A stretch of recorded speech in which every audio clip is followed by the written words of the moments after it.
Chapter 142, Screwing on the Assembly Line. A first-grade middle-grade puppet costs about 300 spirit stones.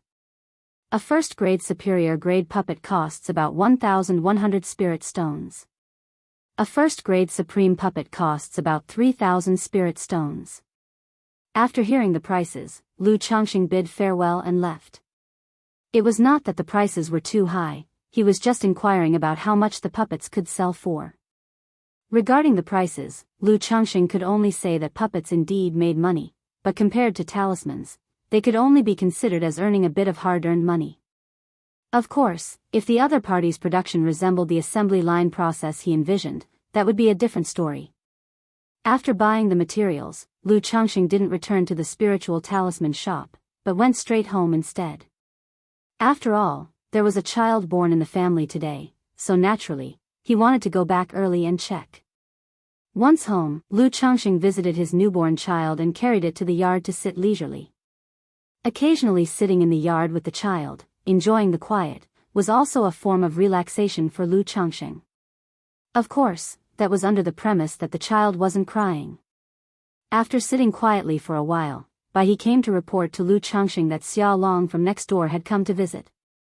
Upon hearing this, Lu Chongqing immediately got up, handed the child to Bai He, and went to greet Xia Long with a hearty laugh. This neighbor was a major customer of his. Every few months, he would come to purchase talismans, and he would always buy superior-grade talismans. He was considered a fairly stable channel for selling talismans. Lu Daoist, are you preparing for another adventure? Lu Chongqing arrived in the main hall, saw Xia Long, and asked. He remembered that the latter had returned just a half a month ago. Yes, I am already 50 years old. If I don't give it my all now, there won't be any opportunity left. Besides, there are twin children at home who are about to start their cultivation. Xia Long sighed and spoke thus. Lu Chongqing knew that when he said there won't be any opportunity left, he was referring to foundation establishment. In the cultivation world, there's a widespread saying. If a cultivator wants to tackle foundation establishment, the last age limit is 60 years old. After 60, the body will start to decline. Not only will the chance of successfully establishing a foundation decrease, but the risk will also become greater. After all, foundation establishment is no joke. If the process fails, one might end up lightly wounded and regress in cultivation level, or at worst suffer severe damage to the meridians, become a cripple, or even directly perish. Lu Daoist, what kind of talismans are you looking for this time? Lu Chongqing didn't dwell on the topic but asked directly. Do you have any thunder summoning talismans, golden light barrier talismans, sweet dew talismans, and escape talismans? Xia Long inquired. There are several of those talismans carried by Lu. How many of each do you need, Xia Daoist? Lu Chongqing replied nonchalantly. Do you have 2 or 3 thunder-summoning talismans? Xia Long asked. Just so happens I have 3. If you need them, Xia Daoist, I can sell all of them to you, as I just so happen to need to restock next month. Lu Chongqing said. Of course, that was not true. The talismans he sold to Xia Long were usually ones he had drawn for his own protection and carried on himself. He had over 100 superior-grade talismans. And about 50 supreme talismans. The reason there were only so many talismans and he didn't draw more was partly because of limited time. Furthermore, aside from personal defense, he had no secure channel for selling them. Material costs were what they were, so it wasn't good to stockpile too many. Then I thank you, Lu Daoist. Aside from the 3 thunder-summoning talismans, I would like one of each of the other 3 types of talismans. Xia Long said. Xia Daoist, you're purchasing so many talismans this time. Is the place you're going to particularly dangerous? I also have a thunder talisman on me for personal protection. If you need it, I can sell that to you as well. Lu Chongqing thought that he was currently in need of money, and having dealt with Xia Long as a neighbor for so long, he felt it was possible to sell the other party 1 or 2 supreme talismans. After all, he did have a thunder talisman given to him by the 4th elder, which made the offer plausible. Daoist Lu actually has a supreme talisman available for sale? I wonder at what price you are selling it. Upon hearing this, Xia Long's face immediately lit up with joy. This is also for self-defense from my family elders. If Daoist Xia needs it, consider it as me selling next month's supreme talisman from the store in advance. As for the price, it'll be the same as the store's, 220 spirit stones. Lu Changxing said so. Okay, then thank you very much, Daoist Lu. Xia Long immediately clasped his hands in thanks. In the Nine Dragons market, supreme talismans were not so easy to buy. Now that he heard there were some available, he naturally wanted to purchase them. Daoist Xia is too courteous. Lu Changxing took out 7 talismans from his storage bag and then said, that will be a total of 490 spirit stones, just give me 450 spirit stones, Daoist Xia. He would always give Xia Long a discounted price when trading with him. This was one of the reasons why the other party regularly came to him to purchase talismans. Not only was the channel stable, the quality of the talismans was guaranteed, and the prices were relatively favorable. Alright, thank you, Daoist Lu. Xia Long was also very straightforward. He took out 450 spirit stones from his storage bag and then took his leave. Lu Changxing saw him out and then hummed contentedly, indeed, talismans are the true path to wealth. What good are those trashy puppet masters? They're not worth a damn. The cost of these 7 talismans, 6 superior grade talismans, was about 15 spirit stones. And the cost for the supreme talisman Thunder Talisman was only 7 spirit stones. The cost of 22 spirit stones in total was sold for 450 spirit stones, a profit of more than 20 times over. It was completely incomparable to making puppets. I can go to White Jade Tower tomorrow. Looking at the warm spirit stones, Lu Changxing thought to himself. He also had over 200 spirit stones on him, plus these 450, he could find 1 or 2 high-quality female cultivators. At the same time, he hoped that Daoist Xia could return safely. Otherwise, he would lose a stable major client. The next day, Lu Changxing, with his spirit stones, arrived at the White Jade Tower. Having been through the process before, he spent 580 spirit stones and bought 2 maids. One with a 9th grade spiritual root and the other with an 8th grade spiritual root. Both were pitiful people with good looks and figures, which stirred compassion. Lu Changxing had a soft spot for such pitiable people. Originally, he could have bought someone with a 7th grade spiritual root with the spirit stones he had. But after some consideration, Lu Changxing decided to buy 2 instead. He wanted both quality and quantity. As before, he would have to wait for notification from the White Jade Tower. Sigh, the White Jade Tower really is a gold mine. Next time I have money, I should first buy materials for second-rank talismans. Lu Changxing walked out of the White Jade Tower, sighed, and shook his head. In the blink of an eye, another half-month passed. Lu Changxing's 41st child was born. And at this time, Lu Changxing was also preparing to return home for a visit. There were still about 10 days until the Lu family's spiritual root testing ceremony. Lu Pingan, Lu Wuyo, Lu Wuyu, and Lu Shilo were all set to participate. Even though he already knew the outcome, that the 4 children participating in the test had no spiritual root, it was still the first time his children were attending the spiritual root testing ceremony. He, as a father, had to go back and witness it. I hope there won't be any mishaps this time when I go back alone, Lu Changxing thought to himself as he walked. To avoid drawing attention in the marketplace for being too flamboyant, he had disguised himself this time, transforming into a dark-skinned, ordinary-looking young man. Chapter 143, Dad, can't I cultivate without a spiritual root? _1 After leaving the Nine Dragons market, Lu Changxing did not ride the iron feather eagle. Instead, he took out a flying artifact he had once acquired from a robber cultivator from his storage bag.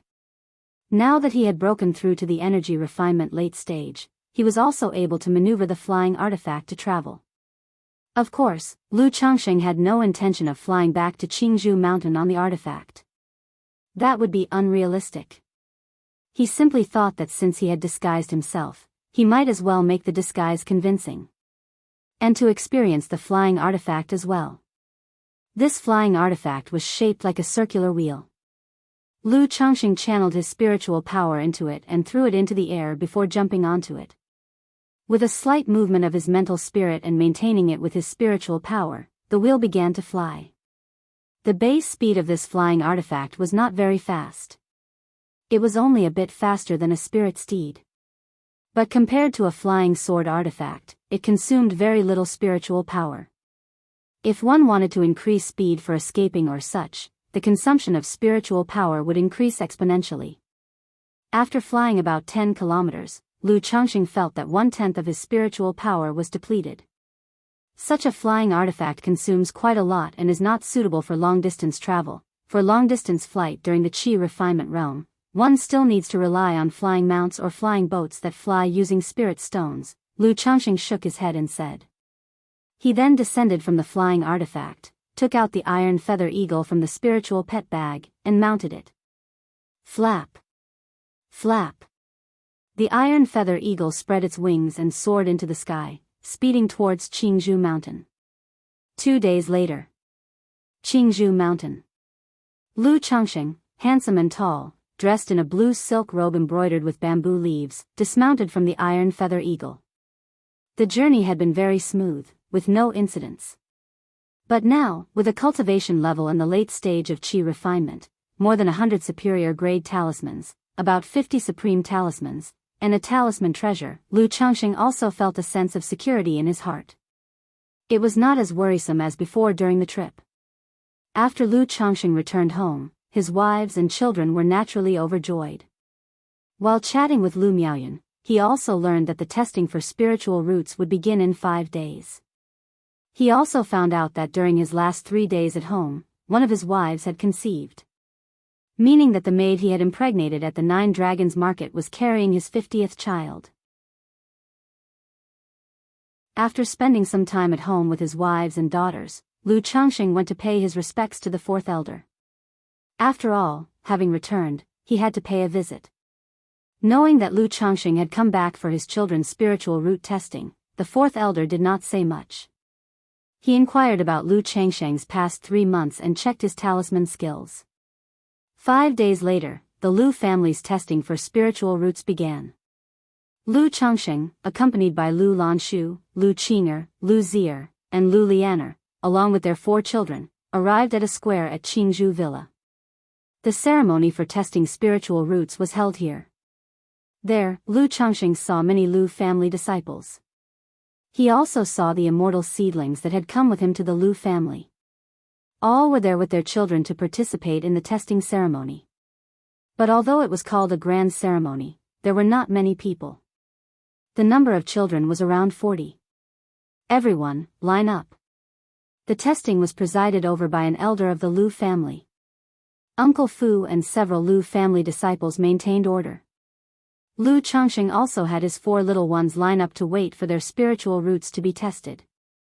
The artifact used for testing spiritual roots was a crystal column about 1 meter long. The children stepped forward, dropped a drop of blood on it, then touched it with both hands and waited for 30 seconds. If they possessed spiritual roots, the crystal column would react. Now, the testing for spiritual roots begins. Seeing that the time was right, the Lu family elder started and allowed the first child to step forward. Husband, all 4 of Lu Lanshu's children looked tense and full of hope and expectation. This moment would determine the fate of their children. If they were without spiritual roots, they would only be able to become ordinary mortals. Although with the support of the Lu family and Lu Changxing, their children could lead a life of wealth and ease in the secular world, as mothers, they naturally hoped their children would have spiritual roots and be able to cultivate. To become exalted cultivators. Seeing their nervous faces, Lu Changxing sighed softly without saying a word. He simply gently patted their hands, signaling them not to be too nervous. Next. Next. Next. One by one, the children stepped forward to be tested. But the crystal column remained unresponsive. Meaning they did not possess spiritual roots. Seeing this scene, not only did the surrounding parents and elders feel nervous and disappointed, the children in line also became tense. Having grown up in the environment of Qingzhou Mountain, they were well aware that this moment concerned their future destiny. Just then, a child placed their palm on the crystal column. It revealed 3 layers of light with a faint red hue.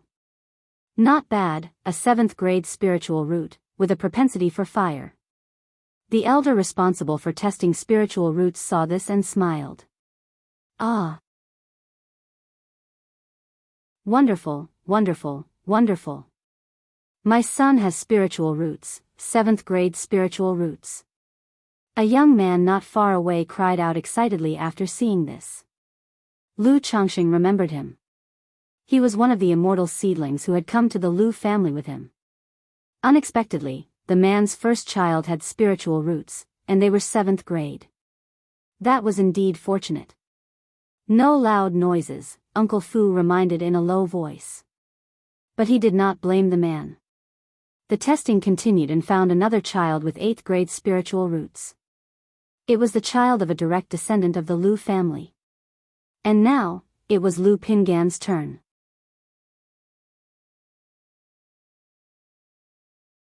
Chapter 144, Dad, can I not cultivate without a spiritual root? As Lu Changxing had anticipated, nothing unexpected occurred. The crystal cylinder remained unresponsive. Not only him, but following suit, Lu Wuyu, and Lu Shila all experienced the same result. Sigh. Watching the 4 children complete the test, none of them possessing a spiritual root. Even though he had been mentally prepared for this, aware of the likelihood, Lu Changxing still let out a slight sigh. Dad, Mom. The 4 little ones came over. Due to not having detected a spiritual root, their little faces showed a touch of disappointment. They were all over 5, almost 6 years old. They also roughly understood what a spiritual root meant. Although Lu Changxing had inoculated them with reality, telling them that cultivation wasn't all that great and that a mortal life could be good as well. Nevertheless, these children were mostly raised by their mother. Compared to Lu Changxing, she held even greater hopes for them to soar to great heights. It's fine, most people don't have a spiritual root, if not, then so be it, come on, Dad will take you home for some delicious food. Lu Changxing rubbed the heads of his 4 children and spoke in a tender voice. Emichim. Daddy, I want to eat beast milk cake. Lu Wuyo and Lu Shila, the 2 girls, seemed to take it slightly better and smiled. Lu Pingan and Lu Wuyu didn't take it quite as well. The family of 9 headed home. Just as they reached their doorstep, Lu Pingan suddenly looked up and said to Lu Changxing, Dad, does not having a spiritual root really mean one can't become a cultivator? I want to become a cultivator just like you. On hearing this, Lu Changxing saw the hopeful look in his son's eyes and paused, feeling a pang of heartache. Yet he could only respond without words. Without a spiritual root, one cannot cultivate. This was the unassailable truth, an iron law of the cultivation world. Even with a system at his disposal, he did not dare claim he could break this iron law. He opened his mouth as if wanting to speak, but found himself at a loss for words. Pingan. Lu Lanshu immediately looked at her son with a hint of sternness in her eyes, yet they radiated with compassion. Dad, don't be sad, Pingan will not cultivate anymore. On hearing this, Lu Pingan looked at his father's countenance, pursed his lips, and immediately spoke. Daddy, don't be sad. Lu Wuyo, on the side, also said in a childish voice. Although the little ones were still young, they understood a great deal. Lu Changxing looked at his sensible children, feeling somewhat gratified, but also a bit ashamed. Gently, he stroked their heads but said nothing. The next day, Lu Changxing rode the iron feather eagle back to the 9 Dragons marketplace. Alas, I thought after all these years, my heart had turned to stone. Lu Changxing, thinking of the previous day's events, couldn't help but let out a soft sigh. Considering that this situation would recur annually made him sigh again. In this world, who can truly have it all? This is but one of the harsh realities of the cultivation world. Lu Changxing, gazing at the clear blue sky and the forests and peaks below, let out a long breath as if to expel all the frustration from his chest. Just then, Lu Changxing suddenly felt the fluctuation of several auras from the side. He looked over. He saw a slender young man in luxurious clothing riding a purple flying serpent. Behind him, 3 figures were chasing on a cloud of darkness while 2 others, using flying artifacts, continued to attack the young man. It was clear that they were in pursuit, intent on killing him. Lu Changxing was a bit surprised at the scene. The young man apparently had the cultivation level of the energy refinement late stage. Yet, despite facing 5 cultivators' assault, he was only slightly flustered. While parrying their onslaught, he could also manage to direct a swarm of golden insects, like bees, towards the 5 pursuers. Go! Lu Changxing didn't look any further. A wise man stays away from danger. He immediately directed the iron feather eagle to dive below, not wanting to get involved in this situation. However, the young man riding the flying serpent also noticed Lu Changxing, and his eyes suddenly lit up. That glance made Lu Changxing feel as if thorns were pricking his back.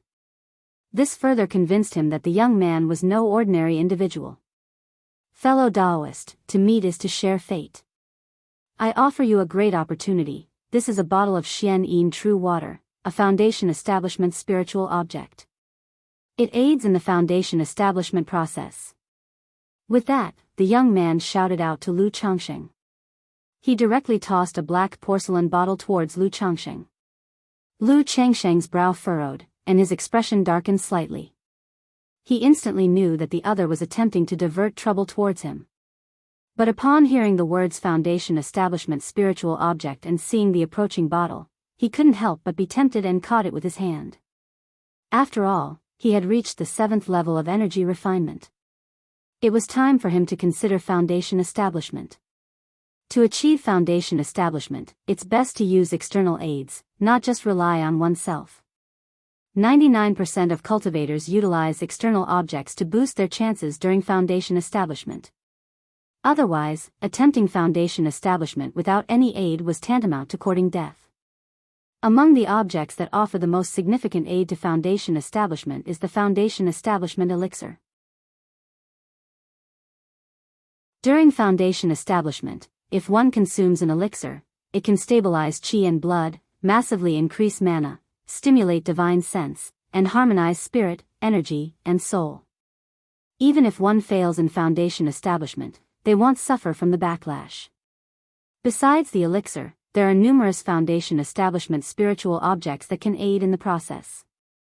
This Xian Yin True Water is especially helpful for overcoming one of the 3 barriers of Foundation establishment, the qi, blood barrier, the mana barrier, and the divine sense barrier, particularly with the mana barrier. To keep or not to keep, even if I don't use this Xian Yin True Water myself, wouldn't it fetch at least 2,000 to 3,000 spirit stones if I sold it?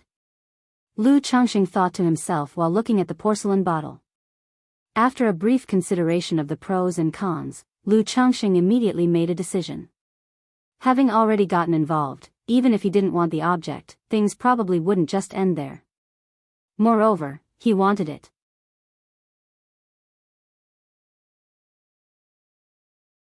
Chapter 145, Dad, can't I cultivate without a spiritual root?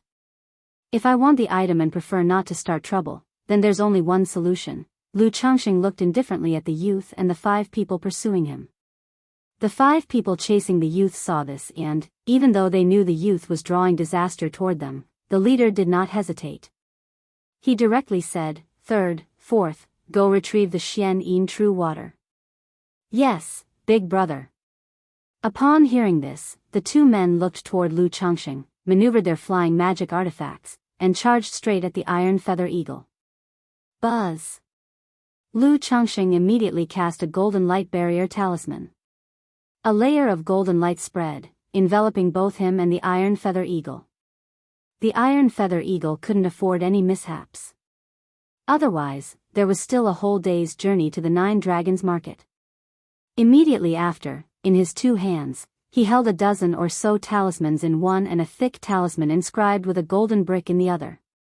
It was precisely the golden light brick talisman treasure. The youth in front of him and these 5 were no ordinary people. Therefore, if he were to take action, he had to be decisive and end the battle quickly.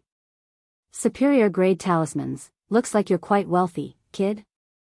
However, we of the Ko family 5 fierce take a fancy to something, and you dare to gather it up. Aren't you afraid you'll have the luck to gather it but no life to enjoy it? Third and fourth charged towards Lu Chongqing with a grim smile on their faces. One was wielding a great saber, and the other a great hammer, both exuding immensely fierce might.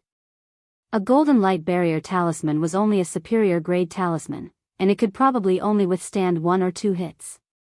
Watching the great saber and hammer coming at him, Lu Changsheng's expression remained indifferent, his robes fluttering without wind, rustling loudly as he threw out the stack of talismans in his hand. Out of nowhere, fire clouds, fire serpents, and wind blades appeared and sped towards the 2 men. Kid, with just these tricks, you think you can snatch treasures from us? That simply, third and fourth saw the onslaught and remained unfazed, their hands performing a spell to protect themselves with magic artifacts. However, in the next moment, they saw a golden glowing rectangular object in Lu Changsheng's hand shoot up into the air, quickly enlarging and shining brightly. It emitted a majestic aura like mountains, making them feel weighted down as if a great mountain had fallen on them. Their complexions instantly turned pale. This is a talisman treasure, they both exclaimed in shock and anger. They never expected that the youth they had been chasing was extremely difficult to deal with, and that their group of 5 brothers had been chasing him for half a day. Now they encountered another youth on the road, thinking he would be easy to deal with, but he used a talisman treasure right away. This was outrageous. Perhaps today they hadn't checked the almanac before leaving their home. Fellow Taoist, please stop, it's a misunderstanding, a misunderstanding. This Foundation establishment spiritual object will be given to you as a gift. Right, let's talk, let's talk. Third and fourth immediately shouted loudly. They couldn't fathom why someone who would use a talisman treasure would be interested in a mere Foundation establishment spiritual object. To create such a scene over a Foundation establishment spiritual object? And moreover, who uses a talisman treasure as an immediate response in a confrontation instead of keeping it in hand as a deterrent?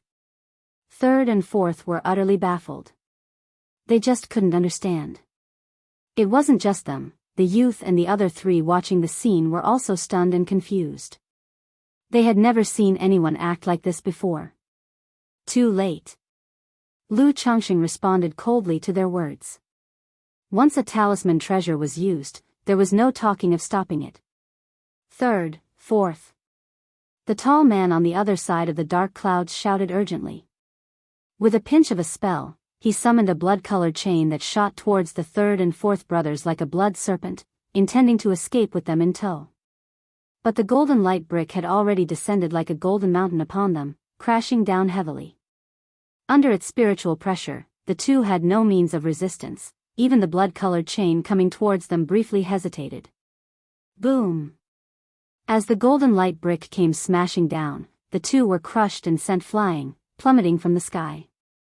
You killed my third and fourth brothers, today, I will kill you. The tall man standing on the dark cloud looked shocked and angry as he extended his right hand, placing his middle and index fingers to his lips and biting down, squeezing out a drop of exceptionally thick blood from the wound. Then with a strong flick, a bizarrely shaped flying dagger appeared, radiating blood-red light, shooting towards Lu Chongqing at high speed. Not good. Lu Changsheng's eyes narrowed, realizing this attack was no simple matter. The enemy wanted to take advantage of the gap between talisman treasures to kill him outright. He immediately took out another talisman. A supreme talisman, the Golden Light Bodyguard Charm. At the same time, he summoned the middle-grade magical shield he had obtained from a robber cultivator, which he had reserved for his own use. The earthen yellow shield, like a massive wall, was immensely thick and positioned before him. Simultaneously, Lu Chongqing used his mental spirit to control the golden light brick talisman treasure. He readied the golden light brick for a second attack, locking onto the life force of the youth on the flying serpent and the 3 on the dark cloud. If they wanted the treasures but didn't want to stir up trouble, then, killing everyone would be the perfect solution to prevent future problems. Armed with lethal weapons, the intent to kill arose spontaneously. Having tasted success in 2 previous encounters, Lu Changxing not only felt sweet satisfaction but also gained a measure of confidence. He was confident that as long as he didn't face a Foundation Establishment Great Cultivator, he had nothing to fear. As for a Foundation Establishment Great Cultivator, as long as he wasn't face to face, he was still willing to fight. Pfft! The blood-colored flying dagger shot forth, piercing through the magical shield that Lu Changxing had summoned, causing his eyes to narrow. He hurriedly took out 5 golden light barrier talismans, layering 5 levels of golden light barriers on himself. In a magical duel, one absolutely cannot afford any mistakes. Pft, pft, pft. With ferocious might, the blood-colored flying dagger, after breaking through the magical shield, instantly reached Lu Changxing and penetrated 3 layers of the golden light barrier talismans before it ran out of force upon the 4th layer. Such a fierce assault. Lu Changxing couldn't help but feel shocked. Without distraction, he controlled the golden light brick, which had risen anew, to smash down towards the 4 of them. Fellow Daoist, this is a misunderstanding. The skinny youth riding the flying serpent felt a heaviness in his body and shouted loudly. He immediately slapped his waist bag, and suddenly countless black insects appeared, enveloping his body like armor, in an attempt to escape. And the 3 on the dark cloud, at this moment, knew they had lost the chance to kill Lu Changxing. After exchanging glances, they pinched their spells together, transforming the dark cloud beneath them into a blood color, forcibly breaking free from the suppression of the golden light brick's power and trying to escape the reach of the golden light brick. Lu Changxing hadn't expected all 4 of them to have such tactics up their sleeves. Indeed, they were not simple. He immediately took out 3 talismans and set them off. A superior grade talisman, the soul-shaking talisman. A supreme talisman, the thunder talisman. A supreme talisman, the heaven and earth net talisman. With the launch of the 3 talismans, a thunderous, dull sound appeared out of the void first. It unsettled the heart and induced fear. Immediately after, a thunderbolt exploded along the escape route of the 3 above the blood cloud, blocking their retreat. Then, a black net large enough to stretch all around took shape, trapping the 4 and closing in on them.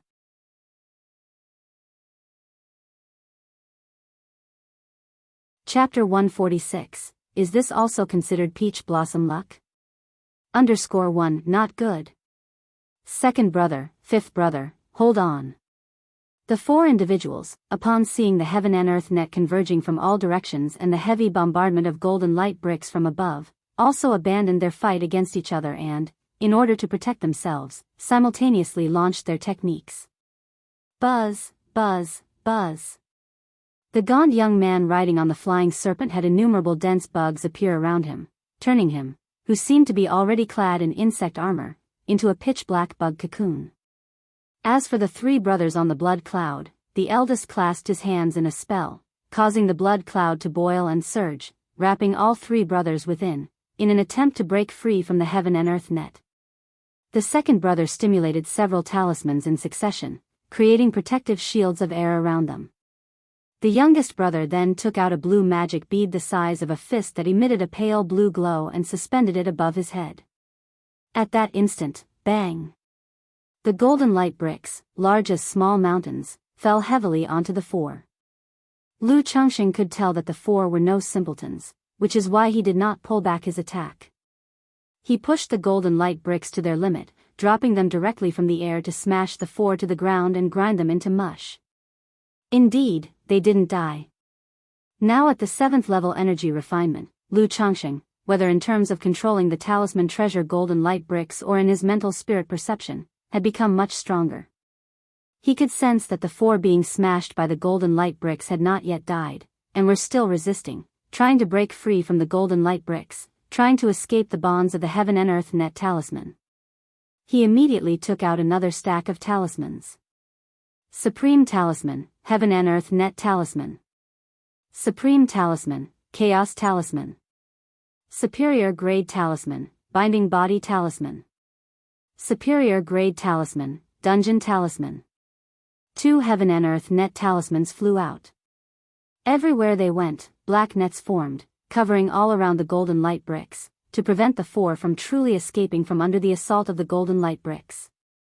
The Chaos Talisman could disrupt the spiritual power of energy refinement cultivators, causing internal spiritual power to become chaotic.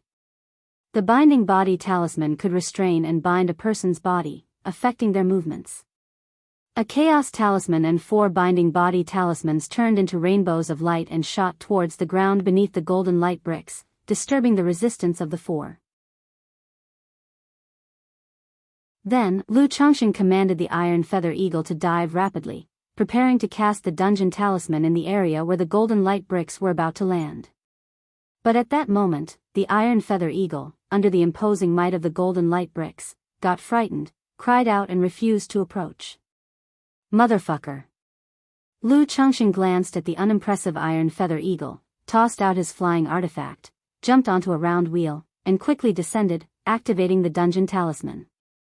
He directly solidified the ground into a cage to prevent the 4 from escaping at the moment of impact using earth escape techniques. After he finished, Lu Changxing held another stack of attack talismans in his hand.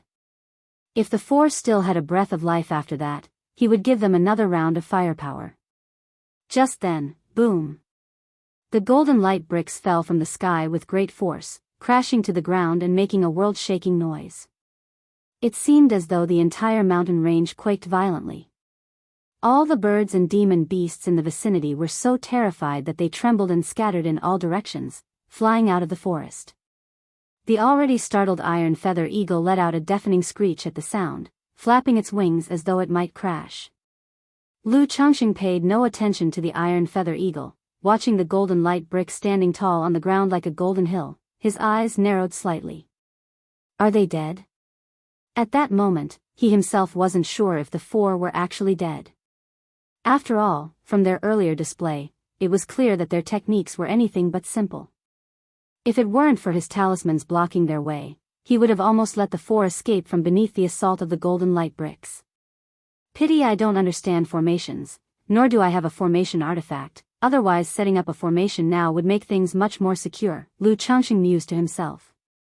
Thinking this over, he took another stack of talismans out of his storage bag.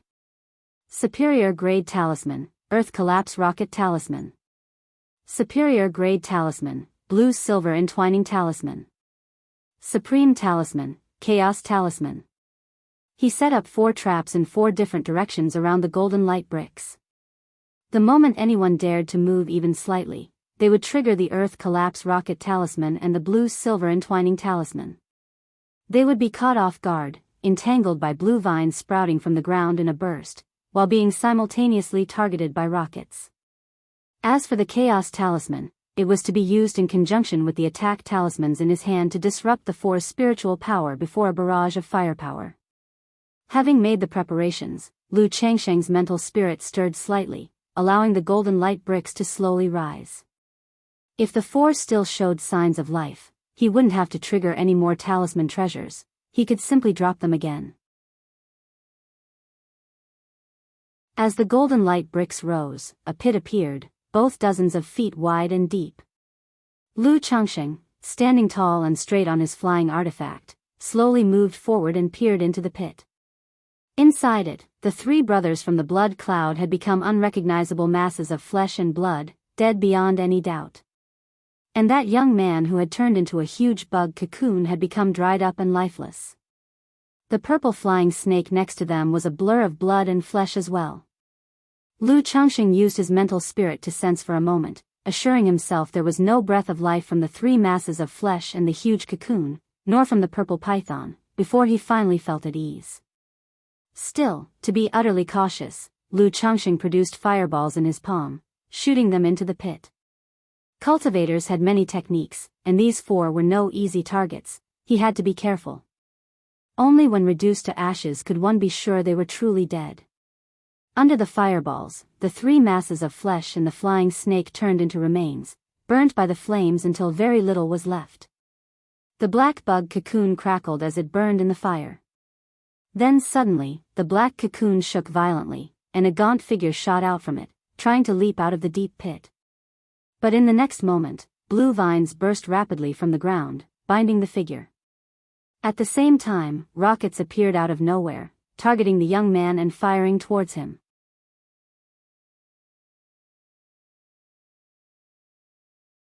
Chapter 147. Is this also considered peach blossom luck?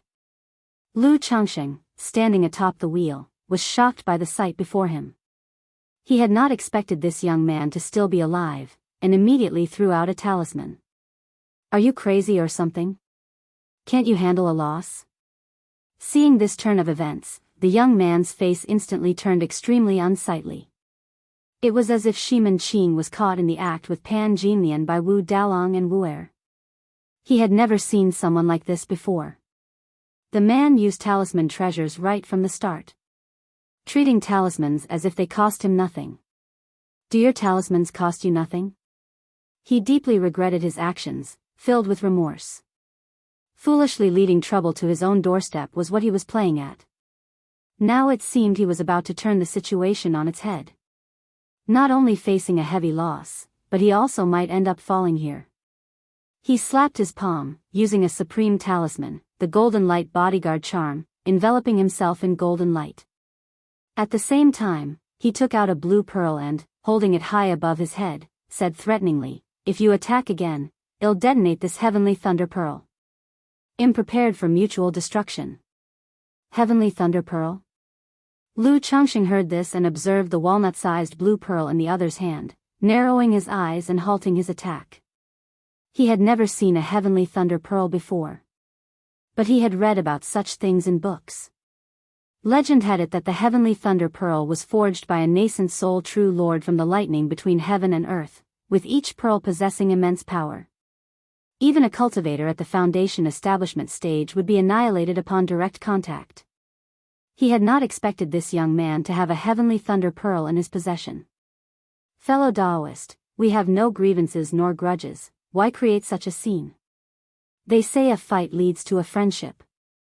Now that we've met, how about we let this go? The young man, seeing Lu Changsheng had stopped, opened his mouth to say. How do we have no grievances? I was on my way when you intentionally led trouble to me. Would I have wasted a talisman treasure and so many talismans otherwise? Lu Changsheng's expression was indifferent as he spoke coldly. What do you mean by leading trouble? I simply felt a kindred spirit upon seeing you, fellow Taoist. Besides, that foundation establishment spirit object should be compensation enough for your losses, the young man said sheepishly. Heh heh. Lu Changsheng held a talisman, chuckling coldly. So what do you propose? The young man, hearing the cold chuckle, got somewhat angry. He was not accustomed to such humiliation. Not only had he nearly been killed today, but now he was humbling himself to make peace, and the other party responded with cold words. Compensation.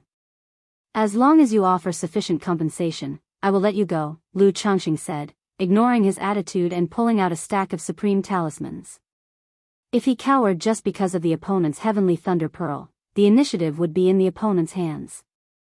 He didn't believe the other party would really choose mutual destruction. Furthermore, by showing off these many supreme talismans, he was also making a show of force. He wanted the other party to know that if they went for mutual destruction, he might die but Lu Changsheng might not. The young man, feeling the faint oppressive force from the golden light above his head and seeing the stack of talismans in Lu Changsheng's hand, realized he couldn't escape this situation. If he didn't bleed a little today, he feared he wouldn't be able to resolve this peacefully.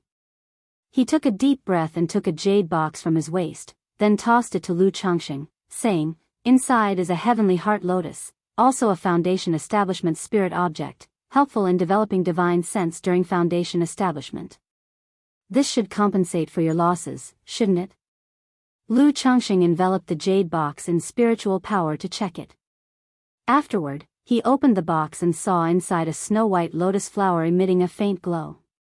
The moment the box was opened, a refreshing scent wafted out, invigorating the spirit. Good stuff. Lu Changsheng immediately closed the box, knowing such spiritual objects must be kept in a treasure box to prevent the loss of their potency. He then looked at the young man and said indifferently, give me one more foundation establishment spirit object that benefits the physical body, and well, call it even. Do you think foundation establishment spirit objects are just lying around everywhere? Where am I supposed to find so many? The young man retorted angrily. To his knowledge, just one of these spirit objects could be worth at least 2,000 to 3,000 spirit stones and was considered priceless. Having 2 of these spirit objects was already quite fortunate for him.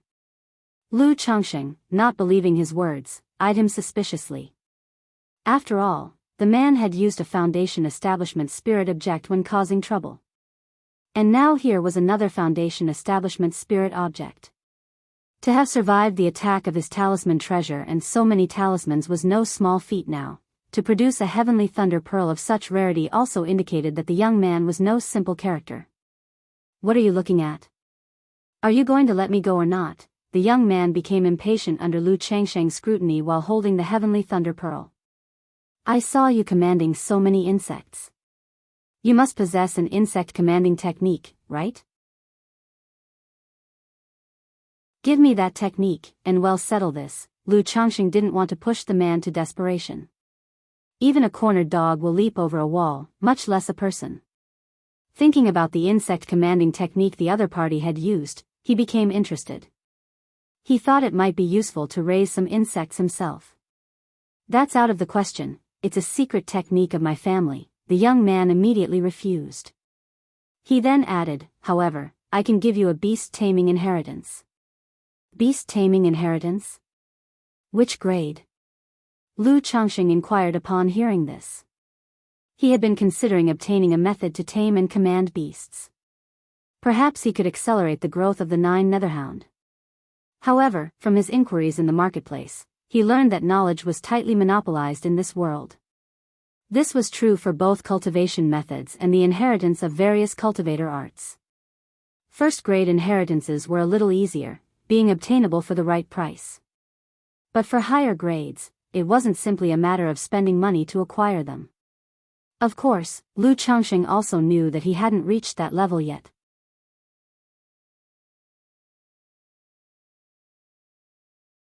Chapter 148, Is this also considered peach blossom luck? A second-rank beast taming inheritance. The young man said. Okay. Lu Changxing nodded at the words. He wanted to see if this beast taming inheritance would be of any use to him. If not, a second-rank beast taming inheritance could still fetch a good price. Right away, the young man took a jade slip out of his storage bag and tossed it to Lu Changxing. Lu Changxing wrapped the jade tube in mana and checked it. Afterward, he glanced through it briefly. It contained various methods of cultivating and training demon beasts. Fine, you can go now. Lu Changxing pocketed the jade slip and directly said. The youth was momentarily stunned upon hearing this. He hadn't expected Lu Changxing to be so straightforward. Without hesitation, he threw out a flying artifact, stood on it, and then cautiously watched Lu Changxing as he slowly left. Lu Changxing watched the young man as well. He only relaxed after seeing that he was truly gone. With a wave of his hand, he collected the somewhat tattered magical robe, magical boots, and storage bag from the deep pit. Then he stored away the talisman treasure that was now significantly dimmed. Lu Changxing estimated that if it were to burst forth like that again, it could probably only last 6 or 7 more times. If it were activated with full force by someone in the foundation establishment stage, probably only twice. Lu Changxing wasn't distressed and stowed the talisman treasure away. He then started to search for the magic artifacts that had fallen to the ground, as well as the magic artifacts and corpses of the 2 people. After all, it was all money. After searching for almost half an hour, Lu Changxing found 2 bodies that were akin to lumps of flesh. He took out the damaged magical robe and storage bag from their bodies and helped them return to dust. Sigh, although I was led into trouble this time and had issues come upon me, in the end, I was also moved by greed, thinking of killing for treasure to make a quick buck. After pocketing the items, Lu Changxing said to himself. He was clearly aware that he had tasted the sweetness from the previous 2 times he had killed for treasure. Therefore, he also had some thoughts about such things. However, this time, it had also made him a bit more cautious and wary. Even with a talisman treasure by his side, and a bunch of superior and supreme talismans, it didn't mean he was invincible in the chi refinement realm. Like the young man just now, whose methods were incredibly shocking. To still be alive under the attack of the talisman treasure and so many talismans was simply astonishing. Lu Changxing couldn't even figure out how he had managed it. One must never underestimate anyone in this world. It's better to be stable and cautious, not to rush things. Lu Changxing admonished himself. He decided to find a place to tally up his gains. Suddenly, he felt a fluctuation of mana coming his way. He looked up. It was the young man who had just left. Instantly, a stack of talismans appeared in his hand. Wait, fellow Taoist, I came here because I want to propose a collaboration. The young man quickly raised his hand and said, looking at Lu Changxing. Collaboration? Lu Changxing frowned. He thought this person was troubled. They had just been fighting fiercely, and now he had come to propose a collaboration? I'm preparing to explore the cave mansion of a true immortal, so I want to collaborate with you, friend, to explore together, the youth said. Not interested, Lu Changxing flatly refused. He felt he had already been greedy enough just by killing people for their treasures, and he shouldn't do such things in the future. How could he possibly be interested in exploring any cave mansions? Let alone a true immortal's cave mansion. Even if it were a nascent soul true lord's cave mansion, he wasn't interested. In the cultivation world, if you covet the treasures left by others, people will covet your own life. Friend, I won't hide it from you. This true immortal's cave mansion is a legacy of my ancestors. Inside, there is a bloodline treasure that I greatly need, but I have just lost many resources, and am not certain I can handle it alone, which is why I invited you to join me. I sincerely invite you, and after we explore the secret realm, aside from this bloodline treasure, you can choose any other items first. There should be some foundation establishment spirit objects beneficial for the fleshly body. The youth didn't expect Lu Changxing to refuse flat out without even thinking and continued to speak. This trip was intended to accumulate strength for exploring this cave mansion. He didn't expect to attract the attention of the Ko clan's 5 fiends. He had hoped to lead the disaster eastward, to mitigate the loss, but it ended up bringing trouble upon himself. Under Lu Changxing's tactics, his losses were even more severe. Not only did his pet beast, the flying serpent, die, but his tamed black-patterned bugs were mostly killed as well, losing him several life-saving measures. If it weren't for the urgent need for this treasure, he would not have sought Lu Changxing's cooperation. Not interested, go find someone else, Lu Changxing still replied with a wave of his hand. He would be crazy to take on such a mission. To him, the risks and rewards of such an endeavor were entirely disproportionate. That's not to mention collaborating with a stranger, who might even bear a grudge against him. Now, the best plan was to sort out his gains and hurry back to Nine Dragons Market to keep a low profile. I know what you're worried about. I have a blood rune contract here. We can sign a contract that neither of us can attack the other during the exploration process, otherwise the blood covenant will explode, causing an immediate bodily explosion and death. The youth continued to speak. I said I'm not interested in that kind of cave mansion. Lu Changxing, holding a stack of talismans in his hand, spoke with a few degrees colder voice. Even if the other party argued till the end of time, he wouldn't go. Seeing Lu Changxing's attitude, the youth snorted coldly and flew away on his flying artifact. Just as the youth left, Lu Changxing felt a faint change in the peach blossom goo between his eyebrows. It seemed to tell him that he missed out on a romantic opportunity. Romantic opportunity? Lu Changxing was taken aback, somewhat confused. He didn't understand what was going on. How could rejecting the invitation from this youth mean missing out on a romantic opportunity? Isn't romantic fortune only relevant to the opposite sex? Wait, could it be that the youth was actually a girl in disguise? Lu Changxing speculated in his mind. First a clash, then a partnership in the dungeon, followed by danger that leads to the birth of affection? Lu Changxing's face showed a peculiar expression. What woman needs me, Lu, to chase after her, risking life and limb in a dungeon? Isn't the White Jade Tower more appealing? Lu Changxing's face showed disdain, and he felt no regret in his heart. He immediately took out an escape talisman and quickly left to find a place to tally his gains.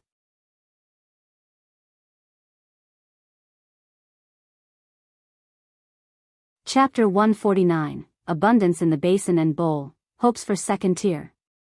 _1 An hour later. In a cave. This flying dagger must be a supreme magic artifact. No wonder it's so astonishingly powerful. It not only pierced right through my magical shield but also broke through 3 layers of the golden light barrier. Lu Changsheng held a strangely shaped blood-colored flying dagger in his hand, inspecting it closely. He had felt that this dagger was extraordinary from the beginning. He guessed it might be a supreme magic artifact, or some other kind of rare treasure. Now, upon closer examination, he was almost certain, 9 times out of 10, that it was a supreme magic artifact. A supreme magic artifact could be worth thousands of spirit stones. However, Lu Changsheng didn't plan to sell this dagger. He thought about keeping it on him for self-defense. It would give him another method of attack. Though he had plenty of talismans, he didn't usually use magic artifacts. But having more methods to choose from was naturally for the best. When he obtained new equipment in the future and no longer needed it, he could sell it at any time. After all, magic artifacts seldom depreciate in value. Lu Changsheng continued to sort through the spoils of battle. 1, 2, 3, TSK TSK TSK. These 8 magic artifacts should all be superior grade artifacts. Indeed, to do good work, one must first sharpen one's tools. As a robber cultivator, one must have enough magic artifacts and methods. And these magical robes and boots, they seem to be middle-grade magic artifacts. Too bad they were severely damaged in the attacks of the golden light barrier. This cloud of black mist should also be a supreme magic artifact, right? Moreover, it's a flying and defensive artifact combined. Pity it's also damaged, otherwise, I could have kept it for myself. Who knows how much it could sell for now. Looking at these artifacts, Lu Changsheng felt both pain and pleasure. After all, this haul was just too rich. But seeing that many of the artifacts had been damaged in the attacks of the golden light barrier, reducing their value considerably, he couldn't help feeling distressed. For example, of the 8 superior grade artifacts, 2 were worn and 3 were damaged. As for the magical robes and boots of the 5 individuals, they were even more severely damaged, almost to the point of scrap. After a quarter of an hour, Lu Changsheng finished sorting through the 5 people's storage bags. A total of 639 spirit stones. Supreme magic artifacts, 2. Superior grade artifacts, 8. Middle grade artifacts, 13. Flying artifacts, 3. A set of formation artifacts. Numerous talismans. Various elixir medicines. A pile of materials and a multitude of miscellaneous items. Not sure what rank this set of formation artifacts is, what kind of formation it is. But at least it looks like a middle-grade formation artifact. When I get to the 9 Dragons market, I can have someone appraise it. If it's decent, I can also keep it for myself. These artifacts, even with many damages and reduced prices, should be worth around 4,000 to 5,000 spirit stones. Add this set of formation artifacts, plus these elixir medicines, talismans, and materials, and the total value should be around 6,000 to 7,000 spirit stones. Looking at these items, a smile of joy spread across Lu Changsheng's face. He figured that these 5 ferocious individuals from the Ko clan must have had quite a reputation, having robbed and killed many cultivators. Otherwise, they couldn't possibly be so wealthy. After sorting out the spoils, Lu Changsheng used a superior grade purification talisman to purify everything once to ensure there were no issues. He also destroyed a few unrecognizable suspicious items by digging a hole and burying them. If you add the second-rank beast taming legacy, the mysterious Een True Water, the Sky Heart Lotus, and these 2 foundation establishment spirit objects that I obtained, the total value of this haul is over 10,000 spirit stones. And what I paid for it was merely the power of 2 strikes from a talisman treasure, 6 supreme talismans, 19 superior grade talismans, and 20 middle grade talismans. No wonder so many people turn to being robber cultivators. Killing and looting really can become addictive. Lu Changxing took a deep breath and slowly exhaled, unable to help but feel reflective. At this moment, he even entertained the idea of making money through fishing. But as soon as the thought emerged, he immediately squashed it. One who often walks by the river cannot avoid getting their shoes wet. Why risk doing such things when I could just safely marry, take concubines, and have children, with a promising future ahead? Such things should be left to chance encounters. Actively seeking them out is absolutely out of the question. After all, once you start such deeds, there is an endless path ahead. Once you begin, it's akin to walking down a road of no return. Think about it, as a talisman master, my income is already the envy of countless cultivators. But compared to the way robber cultivators make money, there's simply no comparison. Having experienced this way of making money, how could one possibly calm down and work, earning spirit stones through labor? At this moment, Lu Changxing also roughly understood the mindset of those who hunted demon beasts and delved into dungeons of secret realms. Cultivators accustomed to such quick cash find it too difficult to settle down and live a stable life without a special skill or craft. Once I get to the 9 Dragons Market, I'll dispose of these items as quickly as possible. That way, I'll have a sure footing for my second-rank talismans and second-rank puppets. Lu Changsheng's eyes sparkled with excitement. With second-rank talismans and puppets, he would have a sure means of protecting himself against Foundation establishment great cultivators. Thinking of the young man's return earlier, and needing to fence his loot upon reaching the 9 Dragons Market, Lu Changxing immediately put on the 100 change mask, transforming into a dark-skinned, ordinary-looking young man. Then he donned a gray robe, mounted the Iron Feather Eagle, and headed toward the 9 Dragons Marketplace. If possible, I really need to get a better flying mount. Lu Changxing looked down at the Iron Feather Eagle beneath him and thought to himself. Before, having a flying mount was delightful. But now that his standards had risen, he felt that the Iron Feather Eagle truly left something to be desired.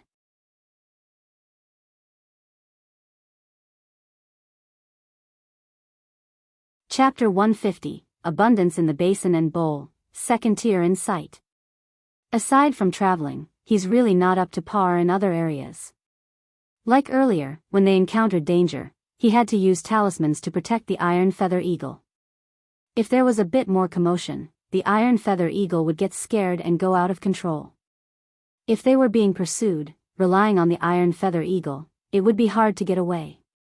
If I could do a system draw and get a flying pet beast, that problem would be solved directly, Lu Changxing thought to himself. In his opinion, if he could draw a flying pet beast from the system, that would be ideal. After all, any pet obtained from the system draw was likely to be of heavenly grade bloodline. However, even if I drew a flying pet beast, if it's a cub, it wouldn't be easy to raise. Moreover, a pet beast that's too rare and unusual would be too conspicuous if ridden in public, and could easily be remembered by others. Lu Changxing thought of the 9 Netherhound he had been raising at home and slightly shook his head. He felt that without sufficient strength, even owning a rare pet beast wasn't advisable to take out casually. Like the 9 Netherhound he had been keeping at the Lu family, which had been raised for nearly 4 years and was beginning to show its extraordinary nature. He estimated that in another 3 to 5 years, it would be obvious at a glance that it was not an ordinary demon beast and that its bloodline grade was high.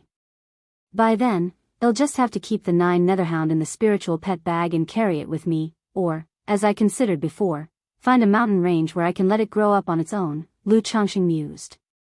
If released into the wild, his only concern was that the 9 Netherhound might encounter danger. After all, the 9 Netherhound currently only had the strength of an early first-grade demon beast.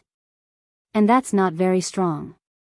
Thinking of the second-rank beast taming inheritance he had just acquired, Lu Changxing took out the jade slip to review its content. To see if there were any methods that could help the 9 Netherhound grow. The purple gold rat, a high-rank demon beast with a metallic bloodline, is to be typically fed spiritual materials and golden spirit rice in a ratio of 7:3 for its spirit food. When advancing to second rank, 10 gene of metal ore and 1 demon rat's core. The azure scale snake, a high-rank demon beast, snake eggs to be soaked in a mixture of azure jade liquid, spiritual wood, and first-grade spiritual water to create spiritual liquid, placed in a nest made of cold properties for hatching, taking 3 months to hatch, with daily feeding, the fiery flame bird, a high-rank demon beast. This jade slip inheritance contained many pieces of information about various demon beasts. It described how to cultivate, tame, and train them into spiritual pets, allowing them to grow rapidly. At the end of the jade slip, there was also a section on beast taming techniques. It allowed one to communicate with spiritual pets and impress upon them a master-servant contract. Although this inheritance doesn't have specific rearing methods for the 9 Netherhound, based on the cultivation methods for pet beasts detailed here, it boils down to the traditional wisdom: 3 parts training, 7 parts nutrition. It's essentially about how to ensure the least amount of money is spent for the best possible growth of a spiritual beast during its cultivation. After reading the content of the jade slip, Lu Changxing felt somewhat disappointed. He didn't seek the beast taming inheritance in order to become a beast tamer himself. Taming beasts couldn't compare with the system's draws. He simply wanted to see if such an inheritance would be helpful in raising the 9 Netherhound. But having read it and arrived at such a conclusion, he naturally felt some disappointment. Even without the jade slip, he knew that if the 9 Netherhound were to eat demon beast meat at every meal, it would certainly grow faster than it was now. Maybe I really should just release the 9 Netherhound into the wild, or I could try releasing it for a while to see what the results are like. Otherwise, growing at this pace day by day, it's just too slow. Thinking of his estimate that the 9 Netherhound would take 100 years to grow to a second-rank demon beast, Lu Changxing was leaning more towards releasing it. After all, the worst outcome of releasing it would just be losing the pet. That's not entirely unacceptable, right? Once I have second-rank talismans and a second-rank puppet, I can start looking for a suitable place to release the 9 Netherhound. Then I'll also observe the 9 Netherhound survival skills, Lu Changxing resolved inwardly. A day later, when nearing 9 Dragons Market, Lu Changxing switched from the iron feather eagle to a flying artifact.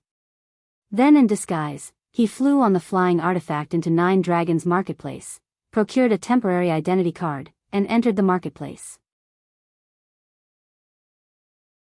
He entered the city in this guise, naturally to facilitate selling off his spoils. Without even thinking about it, the loot obtained from the Ko family's 5 fiends was not the sort of thing to display openly. It might attract the attention of interested parties. So, prudence was crucial. Mainly, Lu Changxing was thinking of quickly selling the items for spirit stones. Otherwise, in a few years or even over a decade, slowly disposing of the items in small batches would be the most secure method. However, with spirit stones in hand, he would be able to inscribe second-rank talismans and craft second-rank puppets. Having 2 more cards up his sleeve, he felt his capacity to withstand risks would significantly increase, and thus considered that a little risk was acceptable. After entering the city, Lu Changxing made his way to a larger magical artifact shop with practiced ease. Esteemed fellow Daoist, what kind of magical artifact would you like to purchase? A shapely female shop assistant approached him. Is your shopkeeper here? I have second-hand magical artifacts I'd like to sell, Lu Changxing said expressionlessly. Not long after, the shopkeeper came over beaming with a smile, greeting him, to which Lu Changxing presented the magical artifacts he intended to sell. He didn't bring out all the artifacts at once, but only the Black Cloud artifact, 2 high-quality artifacts, and the damaged magical robe and boots. Fellow Daoist, your top-quality artifact is quite severely damaged, not just on the exterior but also with problems in the internal restrictions, so our shop can only offer you 820 spirit stones.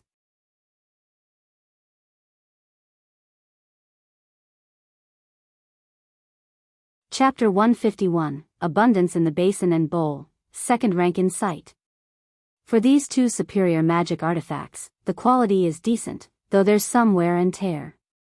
Our shop can offer 760 spirit stones. As for these magical robes and boots, to be honest, the damage is quite severe, only fit for scrap material recovery.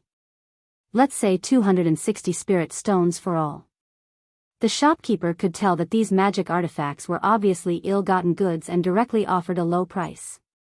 A flat rate, 2,200 spirit stones. Lu Changxing, even in his eagerness to sell, wouldn't just accept whatever price was given. Fellow Daoist, this price is really a bit steep. To be honest, these items of yours, they probably didn't come from a good place. If our shop were to sell them, we would need to completely refurbish them. The shopkeeper made a difficult face as he spoke. I take my leave. Upon hearing this, Lu Chongsheng made a move to leave immediately. 2,000 spirit stones, fellow Daoist, that's the highest price our shop can offer. Such magic artifacts aren't easy to sell in other shops either. They won't fetch a high price. The shopkeeper stepped forward to persuade him. Alright, let's go with your price. Lu Chongsheng understood this logic well. Feeling that the price was acceptable, he didn't dawdle. Subsequently, the two completed the transaction. Just after Lu Chongsheng left, the shopkeeper narrowed his eyes and stroked his chin, saying, this black blood cloud should be the magic artifact of the eldest of the Ko clan's 5 fierce, and now it has ended up in this person's hands. Could it be? But what does that have to do with me? If the Ko clan's 5 fierce have all fallen at this person's hands, I'm afraid only a foundation-building great cultivator could take him down. However, this information might be worth quite a bit of money.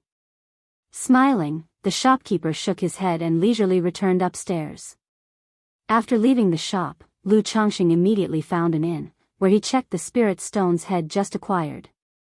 As expected, when there's a bit more profit involved, there will be this kind of backstabbing. Lu Chongsheng watched as faint black smoke appeared from 3 spirit stones under the effect of a high-grade purification talisman. They were clearly tampered with. That was only what the purification talisman detected. He didn't know if there were any other problems. However, Lu Chongsheng wasn't concerned. He changed his appearance, took on a different outfit, and went straight to the Qingyun Commerce Guild. As long as he spent all these spirit stones, he wouldn't need to worry about any issues. What would the fellow Daoist like to see? May I make some recommendations? As soon as Lu Chongsheng walked into the Qingyun Commerce Guild, a beautiful female cultivator in a cheongsam came up, her smile beaming as she greeted him. I need a supreme talisman pen for magic artifacts, Lu Chongsheng said directly. Upon hearing this, the female cultivator paused, then her eyes lit up and her smile grew even wider. Please take a seat, fellow Daoist. She promptly invited Lu Chongsheng to sit down, pouring him some tea. Then she knelt beside him, her cheongsam tight, outlining her graceful figure. For convenience, our guild has illustrated some precious magic artifacts in a catalog, making it easy for distinguished customers like yourself to view, understand, and compare selections.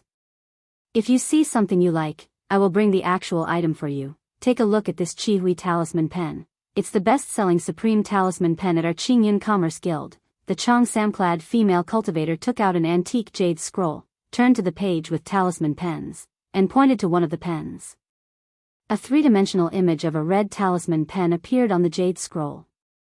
There was also accompanying introduction information.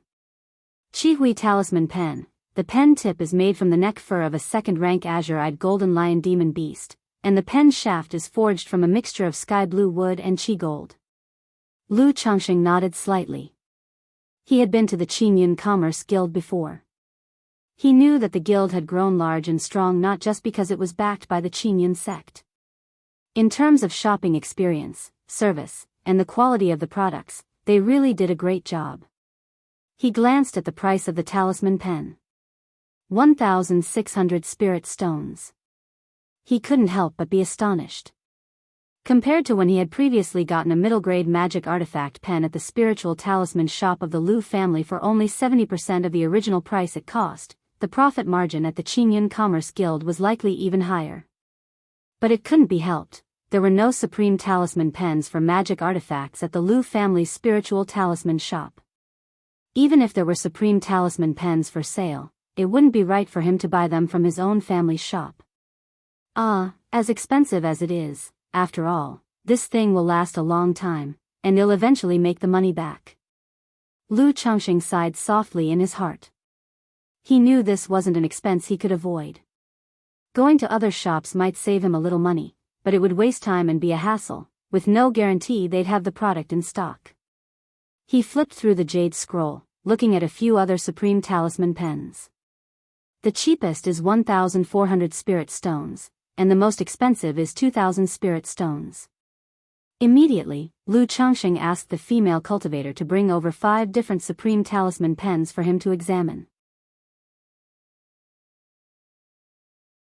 After briefly playing with them, Lu Changxing still chose the red glow talisman pen valued at 1,600 spirit stones. You should also have the materials for making second-rank talismans here, right? Lu Changxing continued to inquire. Now that he had spirit stones, he naturally wanted to buy everything in one go. Of course, we do. In this marketplace, whatever the fellow Daoist desires, we at Qingyun Commerce Guild have it for sale. If we at Qingyun Commerce Guild don't have it, then it certainly won't be found anywhere else. The female cultivator said with a smile, her tone full of confidence. She then took out a jade scroll, which listed various materials for sale for second-rank talismans. The materials for second-rank talismans are much more complicated than those for first-rank talismans.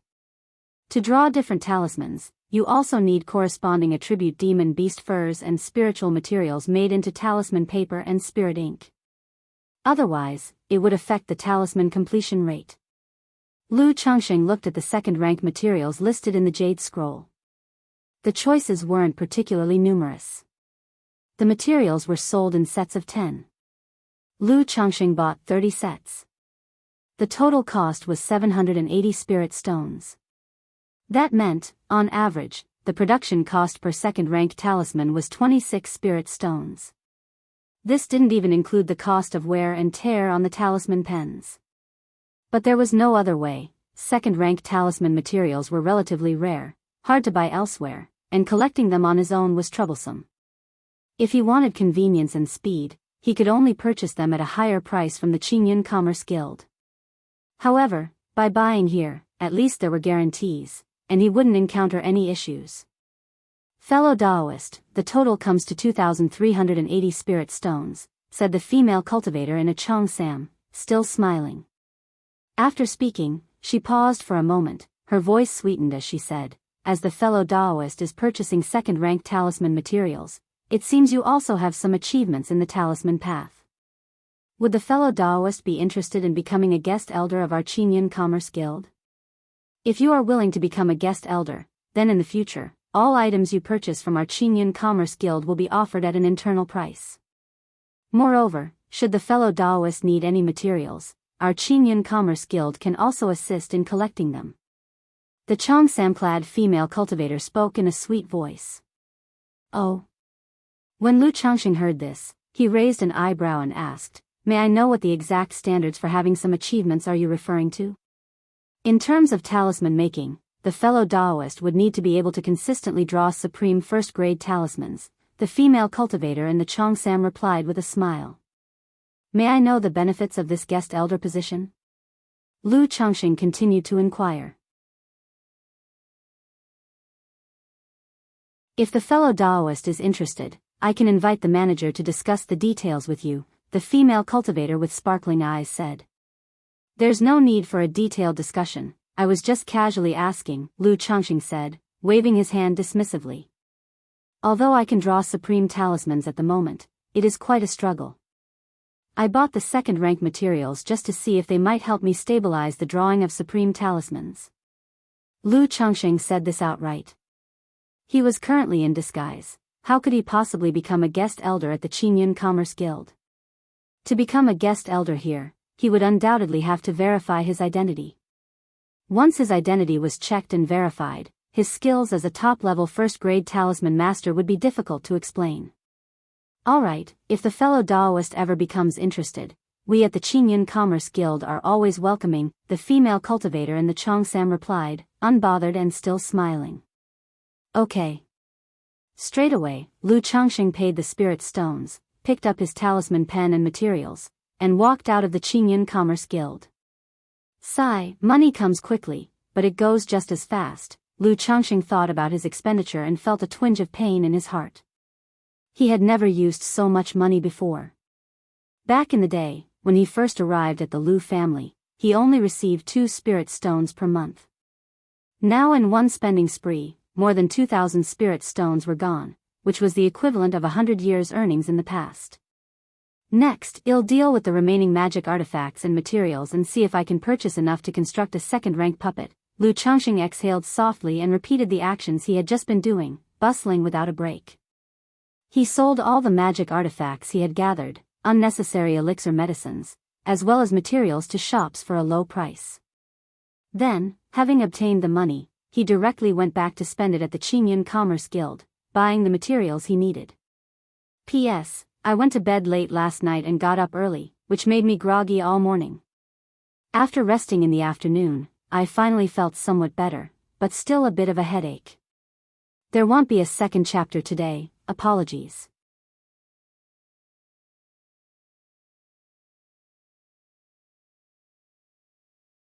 Chapter 152. It's time for the child to practice martial arts. _1 Lu Changxing walked out of Myriad Treasures Pavilion and looked at the bustling street, exhaling lightly. After a busy half a day, he had finally cleared out all the items from the Ko family's 5 felons. In total, he had sold 4,110 spirit stones. It was more or less what he had estimated at the time. If he had also sold all the sundry things he had retained for himself, such as the supreme magic artifact Flying Dagger, the superior magic artifact Shield, the elixir medicines, talismans, and other materials, he would have had around 7,000 spirit stones. However, selling elixir medicines, talismans, and materials was troublesome. Since Lu Changxing could use those items himself, he couldn't be bothered to sell them. And so, he spent all the spirit stones he had, not sparing a single one. All of them went into purchasing materials for crafting a second-rank puppet. However, the cost of crafting a second-rank puppet was indeed high. After asking about the prices of various materials, Lu Changxing had a rough idea of how much a second-rank puppet would cost to create. At least 3,000 spirit stones to start. As for the upper limit, that was harder to say. Because puppets were unlike alchemy, artifact refining, or talisman making. There were many kinds of puppets. Broadly defined, there were combat puppets, auxiliary puppets, and special puppets. In terms of appearance, there were humanoid puppets and beast-shaped puppets. In size, there were small, large, and gigantic puppets. Different puppets consumed completely different amounts of materials, and the time consumed also varied greatly. A gigantic puppet could consume several times or even dozens of times the materials of a small puppet. Due to limited finances, time, and environment, Lu Changxing didn't set his sights too high. He directly skipped over large and gigantic puppets, preparing to first craft a small, humanoid second-rank puppet that would cost 3,000 spirit stones. After all, he mainly needed the puppet for self-defense. In case of emergencies, it would serve as an additional method. This kind of small puppet, with combat power roughly equivalent to the early stages of Foundation establishment, would be sufficient for his use. However, because he had purchased a supreme quality talisman brush and talisman materials, he didn't have enough spirit stones. He still hadn't collected all the materials needed to craft this puppet. He was short by about 500 spirit stones. Lu Changxing was not in a hurry. He planned to leave it at that for the time being. First, he would complete the drawing of the second-rank talismans he had bought. By that time, he would have almost enough money to gather the rest of the materials. In any case, even if he did have all the materials, he didn't have the time or energy to craft the puppet right now. Just like the materials for the 2 puppets he had bought before, he hadn't had the time to fully craft them yet. Let alone crafting a second-rank puppet. Lu Changxing walked along the street, not heading straight home, but finding an inn instead. In the room, he checked to see if he was being tracked or left with any marks. Although places like Qingyun Commerce Guild and Myriad Treasures Pavilion wouldn't do such things, but as the saying goes, it doesn't hurt to be careful.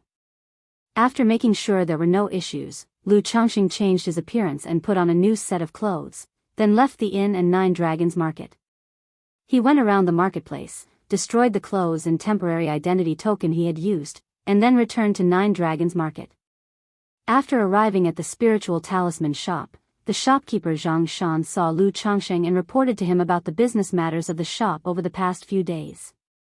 He also told Lu Changxing that someone from White Jade Tower had come 3 days earlier, asking him to visit when he had the time. Hearing this, Lu Changxing immediately knew it was about the 2 maids he had previously purchased from White Jade Tower. "All right, I got it," Lu Changxing nodded. He wasn't in a rush to go to White Jade Tower. It was acceptable to visit White Jade Tower within a month of receiving the notice. Phew. After taking a seat in a chair in the shop on the 3rd floor, Lu Changxing took a long breath. His tightly wound mental spirit finally relaxed completely at this moment. Then, he took out the jade bamboo liquor from his storage bag and poured himself a cup. Today's back and forth with the selling and clearing up had kept his mental spirit taut, as if bearing a heavy load, and he was somewhat mentally exhausted. Therefore, Lu Changxing did not immediately attempt to draw a second-rank talisman. His mental spirit was somewhat fatigued now, and in a poor state. If he failed the drawing, it would be quite painful. After all, the cost of a second-rank talisman was indeed a bit high. Thinking of how other talisman masters had to spend money to practice, Lu Changxing understood why the profit margin for talismans was so high. Because they burned through so much money, if the profits weren't high, who would do it? After sipping 2 cups of jade bamboo liquor and resting for a while, Lu Changxing took out the red glow talisman brush and began to draw superior grade talismans. He needed to replenish his talisman stock as they were running low, and also to get accustomed to this new talisman brush. As expected of a supreme talisman brush, the flow of spiritual power is clearly smoother when drawing talismans. Even when spiritual power fluctuates slightly and becomes too scattered, it helps to smooth it out. After drawing 2 superior grade talismans and experiencing the effects of the supreme talisman brush, Lu Changxing nodded in approval. But this was just an additional effect of the talisman brush. The main effect of the supreme talisman brush was to endure the surge of spirit ink and spiritual power, better outlining the talisman lines on the talisman paper. For example, with a middle-grade artifact talisman brush, no matter how high the talisman-making skill, one couldn't use it to draw second-rank talismans. Night fell. Lu Changxing returned to his residence. He inquired about the home situation with Xiaoqing and the others over the past few days. Apart from the birth of his 42nd child, there weren't any other significant events. Lu Changxing nodded slightly, glanced at the child, had a meal, and then went to bed early to rest. The next day, Lu Changxing, fully refreshed, came to the talisman room of the spiritual talisman shop. Preparing to begin drawing the second-rank talismans. He laid out the pale purple beast skin talisman paper, took the red glow talisman brush, and imbibed the talisman ink made from demon beast blood into the tip of the brush.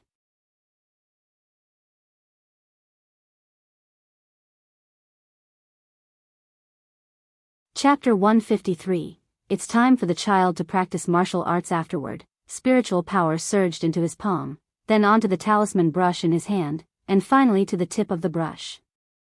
Under the flow of spiritual power, the brush shaft emitted a faint red glow. And the tip of the brush radiated a purple luster. Immediately, Lu Changxing, with a serious face and in total concentration, began to draw a second-rank talisman. The drawing process was very slow. The lines of the talisman appeared smooth and flowing, but each step seemed somewhat strenuous. It made sweat beads appear on Lu Changxing's forehead. Time passed, bit by bit. Finally, Lu Changxing completed the last stroke of the talisman line. In an instant, all the lines of the talisman paper connected end to end, with purple currents surging through them, and flames spread from the edges of the paper, exuding a terrifying spiritual pressure. However, after a moment, the spiritual pressure dispersed, and the talisman lines solidified. A second-rank lower-grade talisman, the Thunder Fire Talisman, was completed. A success on the first attempt, not bad at all. Lu Changxing looked at the Thunder Fire Talisman with a satisfied expression and gently wiped the sweat from his forehead. Though drawing a second-rank talisman did not drain him completely, it was still a significant expenditure. His mental spirit and spiritual power were both greatly depleted, leaving him feeling exhausted. A second-rank lower-grade talisman, its power compares to a strike at the Foundation establishment initial stage. However, with my current strength, I can't activate too many of this caliber at once. I must be careful in guiding and controlling them, otherwise, a slight mishap could cause injury to myself. Lu Changxing held the Thunder Fire Talisman in his hands, his face showing joy. A second-rank lower-grade talisman corresponds to a strike at the initial stage of foundation establishment. If used properly, it could even threaten cultivators at the foundation establishment stage. However, the higher the grade of the talisman, the greater the demands on one's mental spirit and control over spiritual power. This is why Lu Changxing can use dozens of first-grade lower and middle-grade talismans at once. But for superior-grade talismans, even now, he can only use 5 or 6 at a time. As for supreme talismans, at most 2 or 3. Economizing is one aspect. The main reason is that the higher the grade of talisman, the more demanding its use. Defensive and auxiliary talismans are still manageable. As for attack talismans, if too many are activated at once without proper guidance and control, the power of the talismans might leak and even harm the user. This is considered a disadvantage of talismans. Otherwise, the cultivation world would be dominated by talisman masters. Encountering people during confrontations, they would just throw out dozens or hundreds of talismans. Who could withstand that? Or if an energy refinement initial or middle stage cultivator had a bunch of second or third rank talismans, who could withstand that? Now, even in the energy refinement late stage, Lu Changxing couldn't control the use of a third rank talisman. A slip-up, and the explosive leak of talisman power could injure him. This is also one of the reasons why talisman treasures are so valuable. While they are potent, even an energy refinement initial stage cultivator could use them, unleashing part of their power without harming themselves. Lu Changxing put away the Thunder Fire Talisman and went to the rest area to meditate and rest. After restoring about 70 to 80% of his spiritual power, he got up and went out, preparing to head to the White Jade Tower. A quarter of an hour later, Lu Changxing arrived at the White Jade Tower. The maid in red informed him that Feng Jionyang was currently occupied. He was ushered into a private room where tea was prepared, and he was asked to wait for a little while. Before long, the crisp sound of high heels came, accompanied by a knock at the door. "Come in," Lu Changxing said. The door opened, and a strikingly beautiful woman in a black gossamer dress walked in. "Young Master Lu, I apologize for making you wait." Feng Jionyang smiled coquettishly and curtsied to Lu Changxing. Her demeanor was elegant and dignified, but the glimpses of her black silk-clad legs under the dress were seductively enchanting. "Manager Feng, I received a message that the 2 maids I reserved have arrived," Lu Changxing said to the ravishing woman before him with a smile. "Please wait a moment, young Master Lu, I have already instructed someone to bring them," Feng Jionyang said in a gentle voice. Then she walked to the table, daintily arched her slender white fingers, slightly bending over to pour tea for Lu Changxing from the teapot. Afterwards, she turned her voluptuous hips and sat down gracefully in the chair beside him, her legs naturally crossing, revealing a black high-heeled shoe with a golden phoenix bird pattern underneath the gossamer dress. Lu Changxing couldn't help but inwardly sigh. This steward of the White Jade Tower was innately seductive, and every gesture seemed like a tease. Even a seasoned man like him found her tempting, let alone others. Unfortunately, one could look but not touch. A moment later, a woman in a red dress arrived with 2 beautiful maids.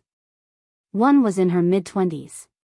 Bare-faced, her countenance was slightly austere, her long, sharp brows like pointed swords, and her eyes held a trace of coldness instead of dull resignation. Clad in tight-fitting red attire, she stood tall and straight, her long black hair tied into a ponytail at her back, exuding the temperament of a swordswoman. Her tall and straight stature revealed she possessed martial prowess. Perhaps she was indeed a female knight. The other maid appeared to be about 16. With jet black hair reaching her waist and dressed in a flowing white fringed dress. Her features were lovely, her skin was fair, and her figure was well developed. Looking down from her perspective, she obviously couldn't see the delicate embroidered shoes beneath her dress. As she entered the room, a hint of grievance flickered in her eyes, evoking a sense of pity. "Young Master Lu, these are the maids you purchased, Jiang Luyue and Yu Yao," Feng Jianyang introduced them to Lu Changxing in a flirtatious voice, then turned to the two women and said, "Go and greet young Master Lu." Her tone contained an undeniable authority. "Greetings, young Master Lu."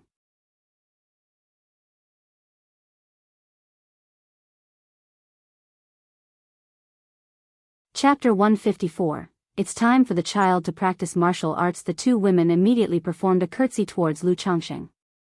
In their eyes that looked towards Lu Changxing, there was also a hint of fascination. After all, the Lu Changxing before them was handsome, with a tall and straight figure and a gentle temperament.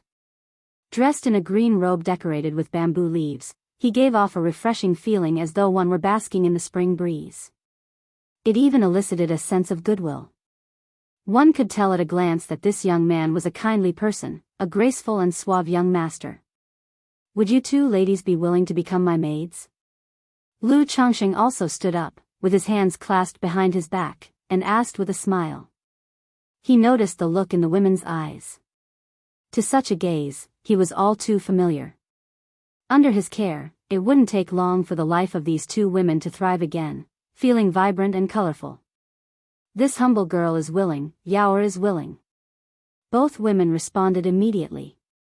"All right, Manager Feng, I'm quite satisfied." Seeing their response, Lu Changxing chuckled softly and nodded his head. He suddenly thought of the crying elder who created the immortal beauty technique. If he were to come to a place like White Jade Tower, surely it would be unimaginable to ask whether the other party was willing, right? Afterwards, Lu Changxing completed the contract with Feng Jianyang and settled the final payment with spirit stones. "Young Master Lu, you've spent over 1,000 spirit stones at our White Jade Tower, and from now on, you will be our member client.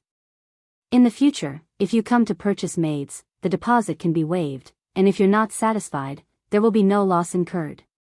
Moreover, every so often, our White Jade Tower will also have a selection of high-quality maids available exclusively for our members to choose from. If young Master Lu is interested, I will have someone notify you when the time comes." At this moment, Feng Jianyang specifically handed over a white jade token to Lu Changxing, saying so. "Oh." Upon hearing this, Lu Changxing raised an eyebrow in surprise. He didn't expect that White Jade Tower had such a membership system. He wasn't concerned about waiving the deposit. But he was somewhat interested in the high-quality maids exclusive to members. "Speaking of which, if I continue to spend, are there perks like an advanced member or something?" Lu Changxing took the white jade token and examined it closely. One side was engraved with the pattern of the White Jade Tower, and the other had the character Lu, probably pre-customized. Our White Jade Tower does indeed have multiple membership levels, which are there to provide better service for every customer, Feng Jianyang replied with a seductive smile. "Okay, if there are high-quality maids available exclusively for members in the future, you can send someone to the Lu family's spiritual talisman shop to notify me." Lu Changxing pondered for a moment. Originally, he planned to slow down and not come to the White Jade Tower to buy maids for the time being. After all, he already had so many maids by now. If he were to buy more maids, he really would have to move to a bigger place. Moreover, spending too much money at White Jade Tower might arouse suspicion at the Lu family. Nevertheless, such matters could be learned about just a bit, and it wasn't necessary to make a purchase right away. If there turned out to be a good selection, he could consider it then. "Very well, no problem. Take care, young Master Lu." Feng Jianyang smiled charmingly, seeing Lu Changxing out of the White Jade Tower. "Jiang Luyue, have you practiced martial arts before?" Walking on the road, Lu Changxing turned to glance at Jiang Luyue beside him, whose eyes and brows carried a hint of martial valor, and inquired. Reporting to young master, Luyue has practiced martial arts since childhood and only embarked on the path of cultivation after coming into contact with a cultivation opportunity, Jiang Luyue replied respectfully. She quickly adjusted to her new status. With the training she received at White Jade Tower, they could only hope to find a good master. Now that Lu Changxing appeared to be a good master, it was natural for her to adopt a proper attitude. "How skilled are you in martial arts?" Lu Changxing continued to inquire. He entertained the idea of teaching martial arts to the children without spiritual roots, to create a martial family among the secular world, and this idea had never changed. Now that Lu Pingon and the others were of age, it was time to start martial training. Initially, he thought of asking Li Feiyu to teach. But he was well aware of Li Feiyu's situation. To leave the Lu family and struggle day in and day out for a living, Li Feiyu simply did not have the time. If he asked Li Feiyu, the latter would surely agree. But it would delay Li Feiyu's time, and Li Feiyu would decline any payment offered. Moreover, with so many children of his own, 1 or 2 people would probably be overwhelmed if they had to teach. Therefore, he thought of hiring several people to teach the children martial arts. According to worldly standards, my martial arts strength is at the stage of an innate grandmaster, Jiang Luyue said. Can you teach the child martial arts? Lu Changxing inquired. Having practiced martial arts and teaching others to do so were 2 different matters. For instance, many of the maids he had purchased from the White Jade Tower knew martial arts. But asking them to teach was another story.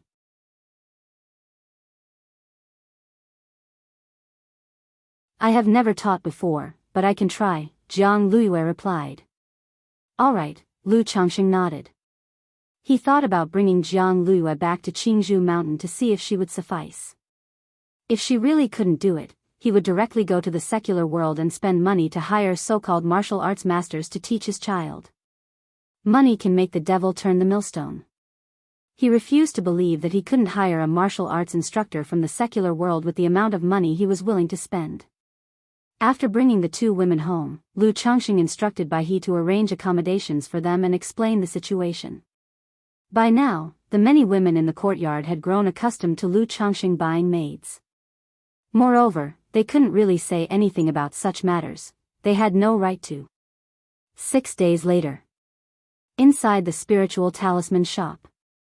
Lu Changxing held a spiritual pattern carving knife, tracing elegant curves on the chest of a metal humanoid puppet that stood as tall as him. With each cut of the carving knife, a beautiful line was left on the puppet. After a while. Finally finished, Lu Changxing stopped his work and looked at the puppet in front of him, nodding in satisfaction. This was naturally not the second-rank puppet he intended to craft. Instead, it was a middle-grade first-rank puppet. The materials he had bought previously he worked on whenever he had free time, which is why it had taken until now to complete. Lu Changxing used the puppet control technique to manipulate the spiritual hub in the chest of the puppet and took control of it. Then with a slight stir of his mental spirit. Instantly, the metal puppet took a step forward. And then a step back. It jumped to the left. It swung left and right, leaping and flipping. Under Lu Changxing's control, the seemingly cumbersome metal puppet was incredibly agile. This kind of puppet could perform any action a normal person could. It could even do things beyond the abilities of the average person. Next, Lu Changxing took out the green-face sword from his storage bag. The sword gleamed with a cold light as it left its sheath and slashed at the puppet. Clang! Sparks flew from the impact. But the sword only left a white mark on the chest of the puppet. Not bad, Lu Changxing nodded slightly. Apart from being made of metal materials, he had also engraved robust spiritual patterns and spells on this puppet. It could withstand attacks from energy refinement middle-stage spells and middle-grade flying swords. And the spiritual hub in the puppet's chest could store spiritual energy, allowing its arms to release the fireball technique and frost technique. However, both the fireball technique and frost technique could be used only 3 times before the stored spiritual energy was depleted. The only downside is that a person's mental strength is limited and can't control too many puppets at the same time. With my current energy refinement late-stage cultivation level, I can only control 2 or 3 puppets at most, Lu Changxing mused as he looked at the puppet in front of him. First and second-rank puppets lacked their own consciousness. They had to be manipulated using the puppet control technique. It was akin to maneuvering a magic artifact. But in combat, having to control the artifact, use talismans, and also manage puppets was an enormous burden that made it impossible to unleash full power. There's a reason why puppetry is such an unpopular vocation, Lu Changxing shook his head and said. He felt that crafting a few puppets would be enough. Too many would be useless. he couldn't achieve the army of puppets he imagined. If I break through to Foundation establishment and give birth to divine sense, then I should be able to control several puppets at once, right? And I've heard that in the cultivation world, there are also techniques for cultivating divine sense. Lu Changsheng's eyes narrowed slightly as he contemplated.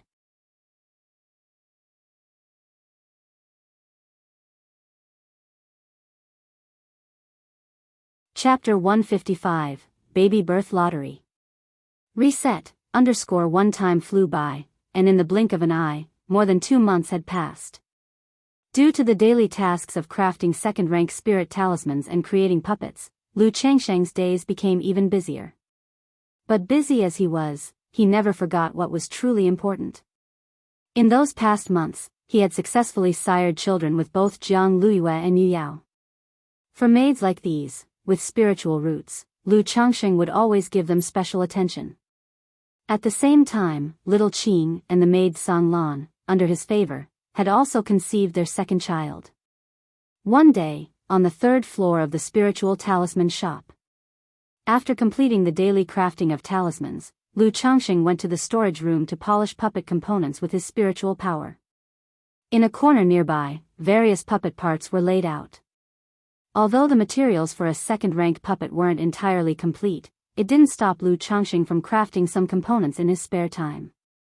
After all, this wasn't something that could be finished in a month or 2. It was a long-term project. He estimated it would take about 3 or 4 months, or perhaps even longer. At that moment, quite abruptly, a profound and mysterious pulsation arose in Lu Changsheng. A pulsation from the spiritual root. Xiao Yure's child has been born. This child has a spiritual root. And it's a 7th grade spiritual root. Lu Changsheng sensed this pulsation, first in surprise, then immediately his face lit up with joy. Having experienced the surge from a spiritual root enhancement so many times, Lu Changsheng could more or less judge the quality of the child's spiritual root based on the feeling. Feeling this surge of the spiritual root now, and keeping in mind the timeline of his wives' and concubines' pregnancies, he immediately knew that Xiao Yure's child had been born, and that it possessed a 7th grade spiritual root. This made Lu Changsheng's heart surge with excitement and joy. However excited, Lu Changsheng did not rush home to see the child right away. After all, it wouldn't do for him to wait at home or rush back every time a child with a spiritual root was born. Once or twice was fine, but too often it would arouse suspicion. Lu Changsheng took a deep breath to temper his inner delight. He set the component aside and began to meditate and cultivate. An hour later, Lu Changsheng opened his eyes and could feel that his speed of cultivation had markedly increased from before. It had improved by about 10%. I feel that with 2 or 3 more 7th grade spiritual roots, my own spiritual root would be able to ascend to the 6th grade. Lu Changsheng's eyes sparkled with anticipation. He felt that if he just continued to expand his family peacefully, achieving a middle-grade spiritual root was not far off. After that, Lu Changsheng continued working on the screws in his hand. But, thinking of the child at home, his heart felt so restless that he couldn't even focus on screwing properly anymore. Seeing the outside getting dark, Lu Changsheng stood up and went straight home to see the child. Just as he returned home, one of his wives told him that Xiao Yueru had given birth. It was a daughter. Upon hearing this, Lu Changsheng went to the backyard to visit. Looking at his daughter with a 7th grade spiritual root, Lu Changsheng's delight grew the more he looked at her. This scene filled Xiao Yueru with smiling happiness, and made the other women envious. They thought to themselves that their lord husband truly loved the children, and resolved to bear him many more. Meanwhile, inside a certain cave dwelling, a skinny young man, holding a black jar, was overjoyed. Within the jar, there was a blood-red goo worm, seemingly on its last breath, languishing half-dead. This is the Lockhart goo. Anyone bitten by the Lockhart goo will fall in love with its host. My grandmother said before she passed away that our ancestor was just a destitute cultivator, but it was by a stroke of luck he obtained this Lockhart goo, which made one fairy after another fall for him, enabling him to eventually become a nascent soul immortal. The exuberant young man said. Then, He set the jar down and began to form a spiritual art with his hands, dripping a drop of his essence blood from his fingertips. Upon sight of fresh blood, the previously listless blood-red goo worm suddenly sprang to life, licking the droplet hungrily. Its body turned even more brilliantly translucent, resembling a piece of bright blood jade. "Come, little fellow." The skinny young man watched as the blood-red goo worm finished licking up his essence blood, pulled out a dagger, and made a cut on his palm. Then the goo worm burrowed straight into the flesh of his palm. The Lockhart goo can bind at most 3 people, and they cannot be much higher in cultivation than oneself. It was because our ancestor got too greedy that the Lockhart goo became ineffective, leading his numerous wives to strike him down in anger, which ultimately led to his tragic death.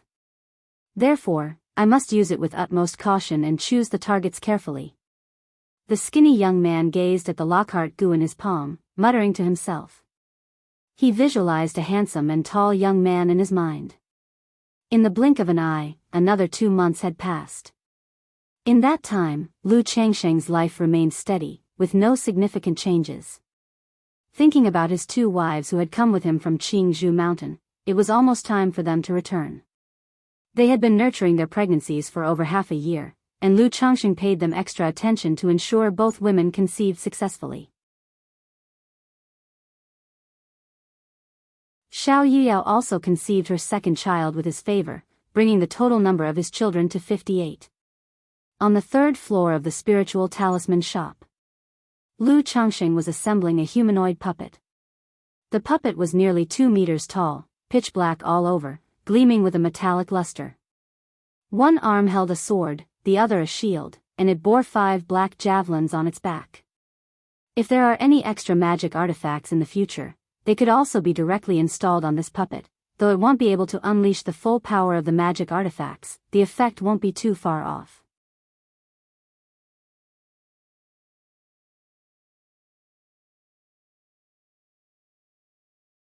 Chapter 156, Baby Birth Lottery. Reset. Lu Changsheng inspected the puppet he had installed, appraising it. Puppets weren't as strictly confined as talisman making. After understanding the principles, one could flexibly modify certain minor areas depending on the situation. Then, Lu Changsheng removed the golden heart protecting mirror from the chest of the puppet. Inside was hollow, being the core of the puppet's spiritual control mechanism. If the core were damaged, the puppet would be wasted, necessitating major repairs. Lu Changsheng took out a spiritual pattern carving knife and, infusing it with spiritual power, slowly traced over the puppet's chest core. He needed to activate all the spiritual patterns and formations on the puppet's body, linking them together. This was the final step and also the most critical one. If he failed, he would have to check the other part's spiritual pattern formations again, re-engrave, and reassemble. During this process, Lu Changsheng was extremely focused. Each time the carving knife landed, it was precise and deliberate. Time passed by slowly. Finally, Lu Changsheng completed the last stroke. He then poured a jar of thickly mixed spiritual liquid into it and embedded 10 spirit stones. In that moment, the entire puppet's surface shimmered with spiritual light.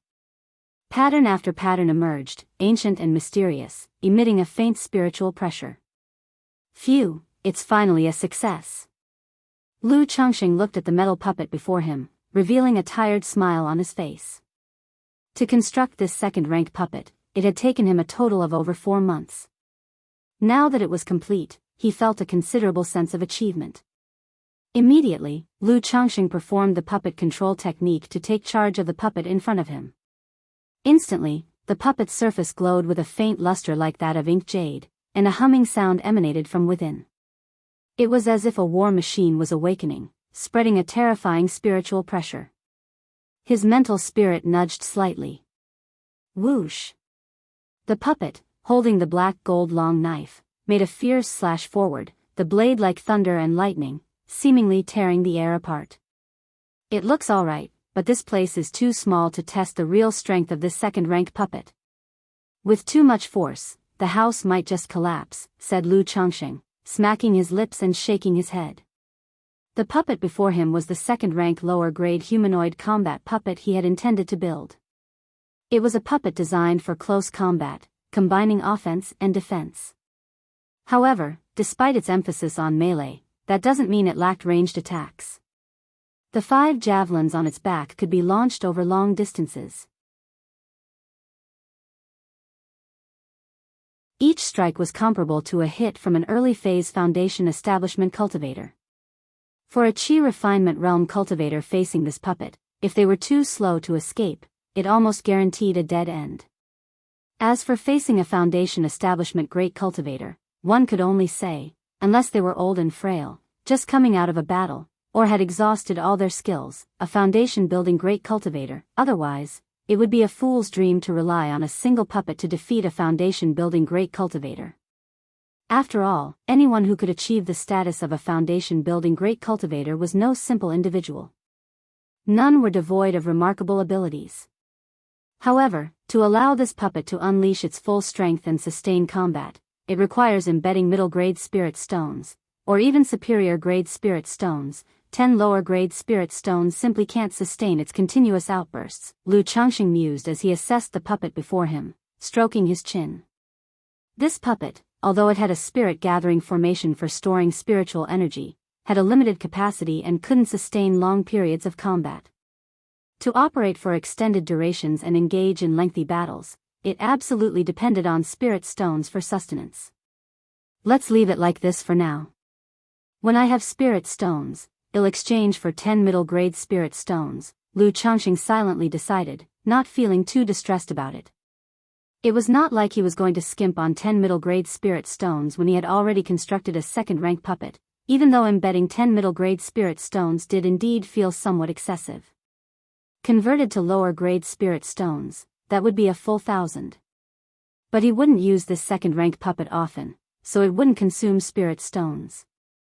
In the event of an extended period of operational combat, it would be during a crisis where his life was at stake, and he couldn't skimp on this expense. 9 days later, the second elder was about to return to the Lu family and sent someone to inform Lu Changxing. Knowing that the flying boat could seat 3 people, Lu Changxing decided to take 2 of his wives and Jiang Luyue back with him. He had Jiang Luyue return to teach the children martial arts. When the second elder saw that Lu Changxing had another wife, and they were all pregnant or holding babies, he couldn't help but shake his head and sigh. He wanted to offer a few words of advice, but didn't quite know what to say, only reminding Lu Changxing to take it easy with the children and to pay more attention to his health. In his heart, he resolved to let the 4th elder discuss this matter with Lu Changxing, worried that if Lu Changxing kept on like this, he seriously feared the man might ruin his health. A day and a half later, the flying boat smoothly returned to Qingzhou Mountain. After getting home, Lu Changxing talked with his wives about Jiang Luyue teaching martial arts to their children. The wives understood. Knowing that their children lacked a spiritual root, it was good for them to learn martial arts in preparation for life in the secular world. If nothing else, practicing martial arts would at least strengthen their bodies and keep them healthy, but seeing that Jiang Luyue was also pregnant, the wives couldn't help but silently criticize their husband, who didn't even spare their children's teacher. After staying on Qingzhou Mountain for 3 days, during which Lu Changxing, under the guidance of the 4th elder in talisman making, displayed his progress in talisman making, he began learning about superior-grade talismans. This was in line with his previous plans. By the next visit, he would be able to naturally reveal his status as a superior-grade talisman master. At the same time, he also paid a visit to Li Feiyu, chatting with him about coming to teach his children martial arts. According to his plans, the first batch of children would be sent to the secular world in 2 to 3 years, and now, asking Li Feiyu to teach them martial arts, as well as some worldly knowledge and experience, would bring some benefits to the children.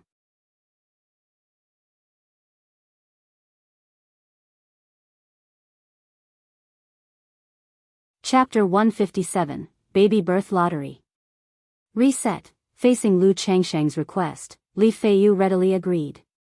But just as Lu Changxing had guessed, Li Feiyu indicated that he had agreed early on to teach them martial arts.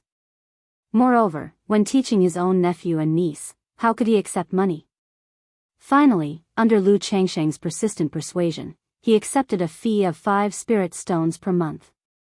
Then, 3 days passed. Lu Changxing left with the second elder, At the time of departure, Lu Changxing had intended to start his plan to raise the 9 Netherhound. But he found that the 9 Netherhound had already integrated into the family.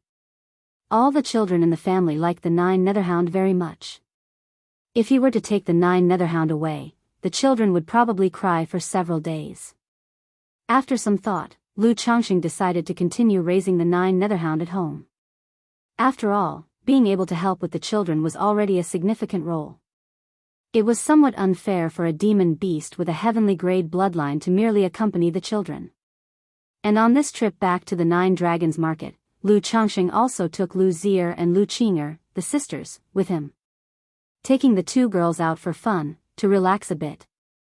When the 2 girls arrived at the 9 Dragons Market and saw the group of lively and lovely women in Lu Changxing's courtyard, they too were rather surprised.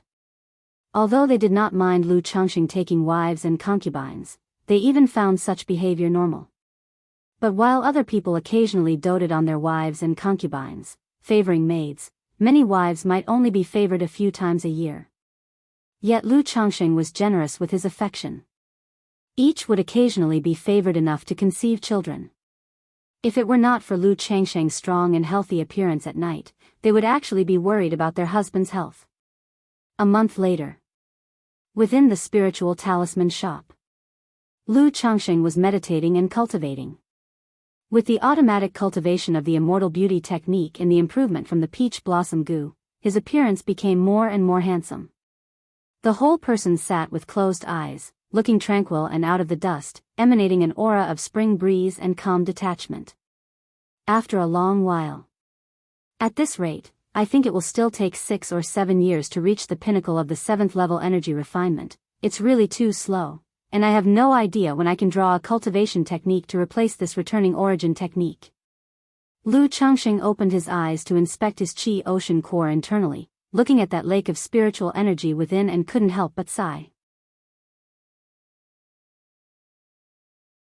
He persisted in meditating for 2 hours every day, assisted by yellow dragon elixir and energy refining powder. But the progress was still not satisfactory. Aside from the cultivation time and his spiritual root, Lu Changxing believed the biggest problem was still the returning origin technique he was practicing. This primary level technique was too balanced and stable, leading to a very slow cultivation progress. Just then, quite abruptly, a profound and mysterious trembling arose within Lu Changxing. It was the familiar tremor of the spiritual root. A child with a spiritual root was born, bringing him an additional bonus. Simultaneously, a system alert sounded. Congratulations to the host for the birth of 7 children with spiritual roots. You have won a chance to draw a prize. Is it Yuner or Zenshin's child? With that tremor and the system alert, excitement and surprise immediately appeared in Lu Changxing's eyes. Based on the timing, he immediately guessed that it must be Chu Zhenjin or Lu Miao's child being born. If it's Miao's child, then I as a husband have really been negligent. Lu Changxing thought about the previous times when Lu Miaoyan was giving birth and he was not by her side. If this child was also Lu Miao's and, again, he was not there, it would indeed be somewhat negligent. Sigh. Lu Changxing shook his head and let out a long breath, calming his mood slightly. He felt that the spiritual root of this child was probably not very good. The enhancement it brought him was minuscule. It was very likely to be a 9th grade spiritual root. But this was normal. The parent's spiritual roots could affect the child's spiritual root, but it only relatively increased the upper limit of the child's spiritual root. It was not that if the parent's spiritual roots were good, the child's would definitely be better. Many children's spiritual roots were not as good as their parents', or they might not even have one. 7 children with spiritual roots. Could it be that for children with spiritual roots, you get 2 shares of child money at once? Lu Changxing thought about the system's drawing rules, musing to himself. Without further conjecture, Lu Changxing thought to himself, "System, I want to draw a prize." Immediately, a pale red lottery wheel from the system appeared. I hope for a cultivation technique. Looking at the lottery wheel before him, Lu Changxing silently wished. Then, with a mere thought, he began the drawing process. On the wheel, a streak of golden light emerged, swiftly spinning. After a few seconds, the wheel began to slow down and eventually stopped on elixir medicines.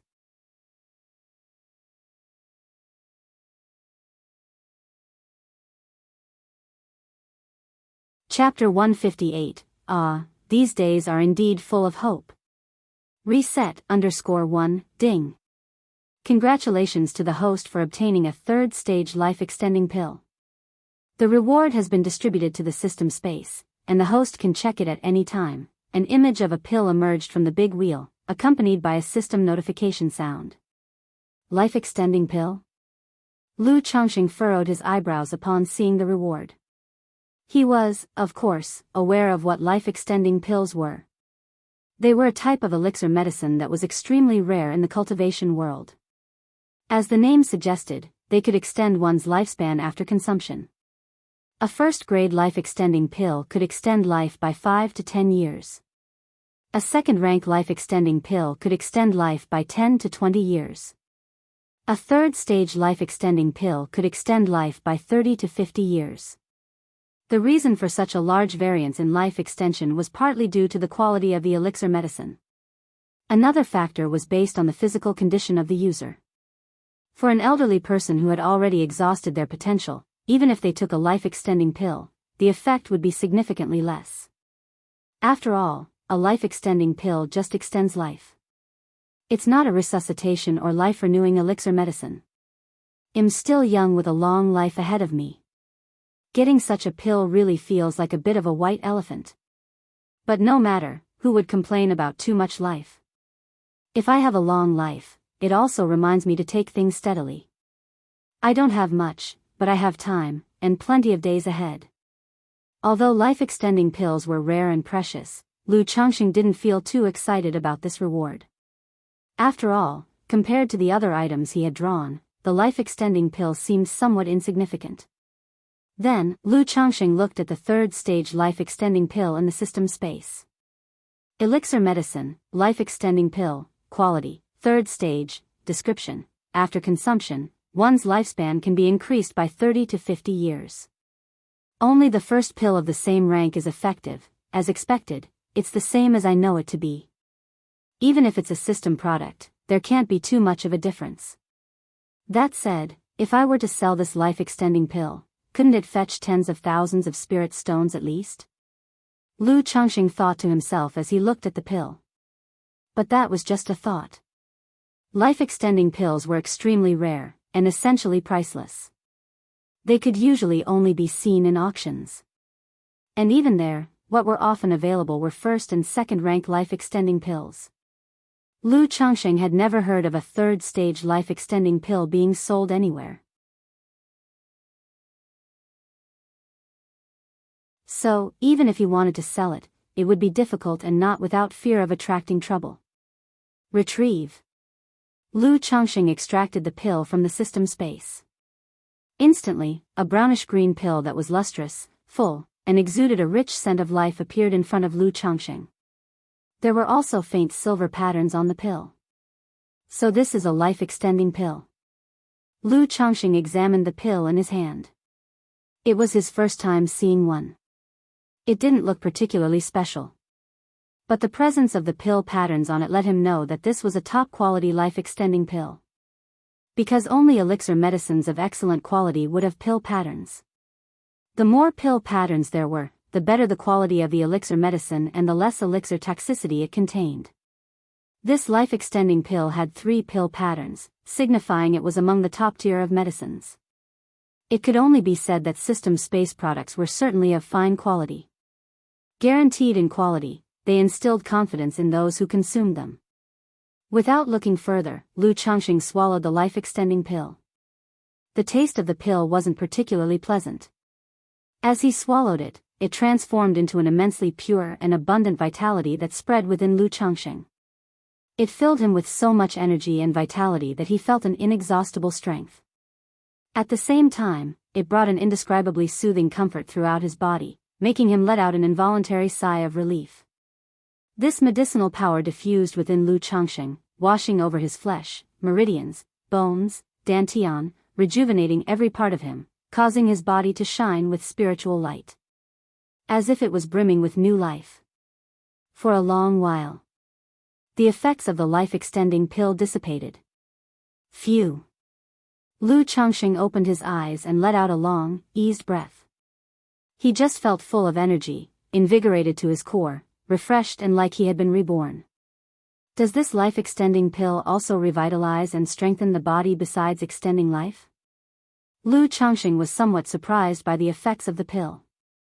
He had been practicing the 100 Refinements treasure body art, making his physical body naturally extraordinary. But the recent life-extending pill had indeed made his body feel relaxed and rejuvenated, as if reborn. Could it be that I've overindulged over the years, incurring deficits and damaging my lifespan? Or does an increase in lifespan naturally bring about a richer vitality and more abundant energy? Lu Changxing pondered internally, unclear about the exact reason. After all, the physical body is one thing, and lifespan is another. He didn't dwell on it too long, knowing it to be a good thing for him. He then closed his eyes to sense the changes to his lifespan.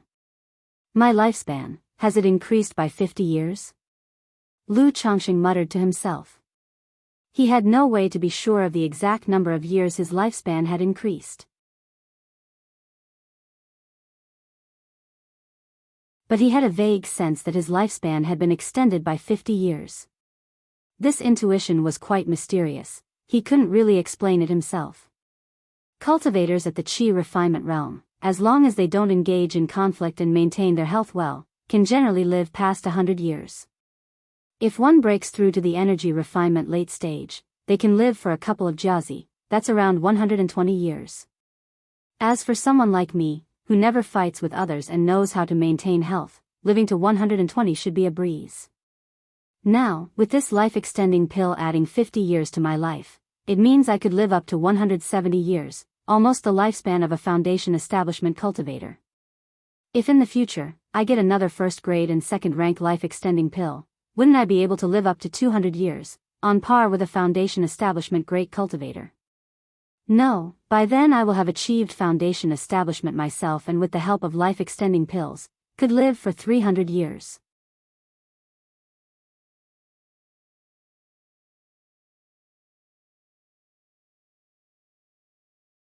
Chapter 159, these days are indeed full of hope. Reset, in over 300 years. I could have at least 1,000 children. By then, as long as the children work hard and make me proud, won't I just be lying down to achieve core formation? After core formation, with a lifespan of 500 years and an extra 100 years from lifespan extension pills, forming a nascent soul shouldn't be a big problem, right? Nascent soul true lord, TSK, in this Jiang country cultivation realm, a nascent soul true lord is a dominant presence. Even looking at the entire southern wilderness cultivation realm, nascent soul true lords are rare as phoenix feathers and unicorn horns. Life is indeed full of things to look forward to. But with such a long lifespan, what am I going to do with my time? I can't just stay home and keep having kids every day, can I? Lu Changxing suddenly found himself in a happy predicament. Before he knew it, over a month had passed. During this time, Guan Xian and the maid Yi Lian became pregnant. And Yin Xianxian's child was also born. However, this child did not have a spiritual root. Lu Changxing wasn't disappointed by this. Now that he had many wives and concubines, many of whom possessed spiritual roots, they had all virtually had a turn giving birth. Thus, his excitement over spiritual root-bearing wives and concubines having children had gradually diminished. He could now look at it all with a normal heart. After the child was born, Lu Changxing took Yin Xianxian and the child to report the good news to Yu Maocheng and his wife. After all, not only were they Yin Xianxian's elders, they were also their matchmakers. Now that the child was born, it was only natural to pay them a visit. On hearing the joyful news, they were delighted and even hosted a small celebration with 2 tables at the Jade Meal Hall. In the meantime, Yuningrong shared a piece of inside information with Lu Changxing. She said that the Lu family ancestor had at most 10 years to live. These words gave Lu Changxing a momentary pause. Previously, when he was in the Lu family, he had vaguely heard that the Lu family ancestor was not in good health. Now that Yuningrong was saying this, it felt very likely to be true. This indicated that the situation for the Lu family was not optimistic. If no new foundation-building great cultivator emerges in the Lu family before the Lu family ancestors' demise, safeguarding the spiritual vein of Qingzhou Mountain will be very difficult. Lu Changxing thought to himself. In the cultivation world, a spiritual vein blessed land is very important. Many loose cultivators dream of owning their own spiritual vein blessed land, which is also considered a way to establish oneself in the cultivation world. If the Lu family ancestor dies and the deterrent is gone, Qingzhou Mountain will become a big juicy piece of meat, and everyone will want to take a bite. Without going far, the Qin family of Red Leaf Valley, the Lu family's sworn enemy, will not miss this opportunity. Lu Changxing didn't give it much thought. These were not matters he could concern himself with. If the Lu family ancestor really runs into trouble and the Lu family faces a crisis, he will naturally contribute where he can. If he can't help, then he'll have to take his wives, concubines, and children and flee. After all, he is just the son-in-law of the Lu family, not one of their own. He keeps the Lu family's kindness in mind. But he won't risk his life for the Lu family. He also doesn't have the capability for that. Half a month later, Lu Changxing received a letter from Qingzhou Mountain. This came as a surprise to him. After all, he used to visit once a month. Now he only returns once every 6 months. So, normally, there wouldn't be any correspondence.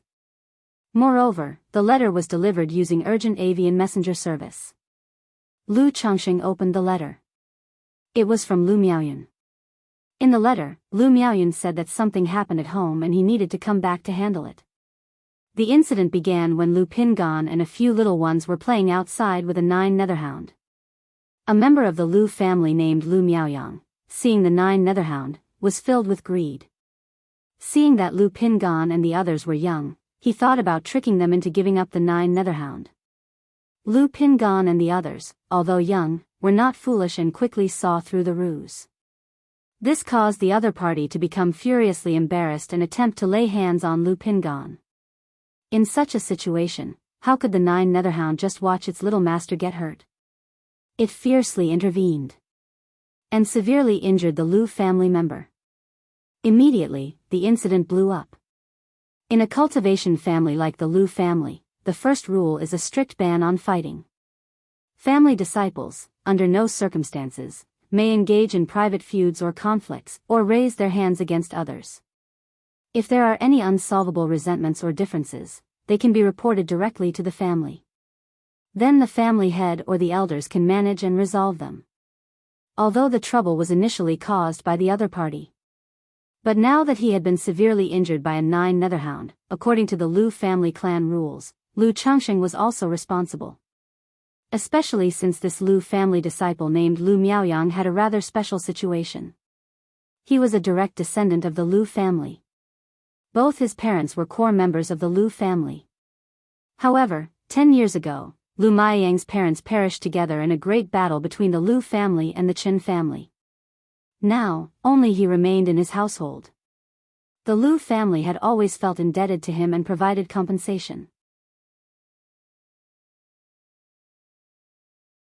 Now, with this incident, he went directly to the family head, weeping and complaining, making a big fuss. The family head, faced with such a situation, was helpless and thus had Lu Miaoyun send a message to Lu Changxing, asking how he planned to deal with it. If he could resolve it privately, that would be for the best. Though Lu Miaoyang had unclean motives to begin with, the fact that the 9 netherhound had bitten someone and caused severe injuries was indeed a violation of the Lu family's clan rules. If they were to follow the clan rules, there would be punishment for Lu Changxing's side. The family head hoped Lu Changxing would understand. Although I had long anticipated that this day would come, I didn't expect it so soon, Lu Changxing said, shaking his head slightly. He had known for a long time that as his wives and children increased, these wives and children would inevitably cause trouble for him, the head of the family. He would need to solve and clean up after these troubles. He had also realized that as the 9 netherhound grew, it became increasingly extraordinary, and could potentially become a target for others. But this cannot be blamed on Pingan and the others, it was Lu Miaoyang who sought trouble first. I had also instructed the 9 Netherhound not to harm people. Now that Lu Miaoyang has been bitten, it shows that he brought it upon himself. Lu Changxing exhaled lightly. During his many years in the Lu family, he had heard of someone like Lu Miaoyang. He had a bad reputation. He was known for his unruly character. Relying on his parents' legacy and the love of the Lu family ancestor, he had caused quite a few problems within the Lu family. He never thought that his own family would become entangled with such a person. Considering the Lu family's image, if it's just a matter of paying some money to settle it privately, let's try to settle it that way. After reading the letter, Lu Changxing exhaled slowly, deciding on his course of action. If the other party was willing to let the matter go without making a fuss, he was willing to pay to settle the problem in consideration of the Lu family's reputation. If the other party was to make unreasonable demands, he couldn't possibly just comply. After all, the Lu family owed Lu Miaoyang, but he owed him nothing. Moreover, in Lu Changsheng's view, although the 9 Netherhound had caused severe injury, the beast wasn't to blame. You couldn't possibly still lecture me about excessive defense after traversing to a new world, could you? Lucky for him that this happened within the Lu family. If it had happened outside, dealing with such a matter by killing the other party wouldn't have been too much. After all, the cultivation world is a jungle where the strong prey on the weak. The other party coveted his pet beasts and lured his children. How could there be any reason for that? Furthermore, he had always behaved properly, walking on thin ice and abiding by the rules, for fear of causing trouble. Now that he had gained some strength and confidence, if he continued to shrink back in the face of trouble, then what was the point of his efforts in cultivation? With the increase in strength, a few more ounces of confidence grew in his heart, and Lu Changsheng's attitude also shifted. He was unwilling to be as compromising as before, suffering injustices. His willingness to visit and resolve the matter was already in consideration of the Lu family's face. Immediately, Lu Changxing put away the letter, went to the courtyard, and spoke to a group of wives. There's a small matter at home, I need to go back. He didn't want to delay. He planned to set off for Qingzhou Mountain right away and deal with the issue sooner rather than later. Husband, are you rushing back because something happened at home? Lu Qing'er knew that Lu Changxing usually returned home once every 6 months. His sudden return must mean that something had happened. It's just a small family matter that requires me to make a trip back, said Lu Changxing with a smile. Then he turned to Shao Qing and instructed, Shao Qing, go to the spiritual talisman shop tomorrow and convey a message to Zhang Shan for me. Tell him I had to leave due to urgent matters and that he should look after the shop. Yes, young master, replied Shao Qing obediently, noting. She often visited the spiritual talisman shop, so she was acquainted with shopkeeper Zhang Shan. Having finished giving instructions, Lu Changxing then left the 9 Dragons marketplace. He took out an iron feather eagle from his spiritual pet bag and flew towards Qingzhou Mountain.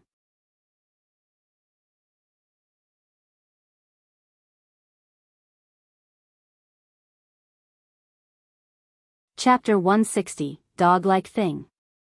Reset _1 2 days later. Outside Qingzhou Mountain. Lu Changxing descended from the iron feather eagle and immediately strode towards his home. Changxing brother. Brother Changxing. Brother-in-law. Many Lu family disciples greeted Lu Changxing as they saw him on the road.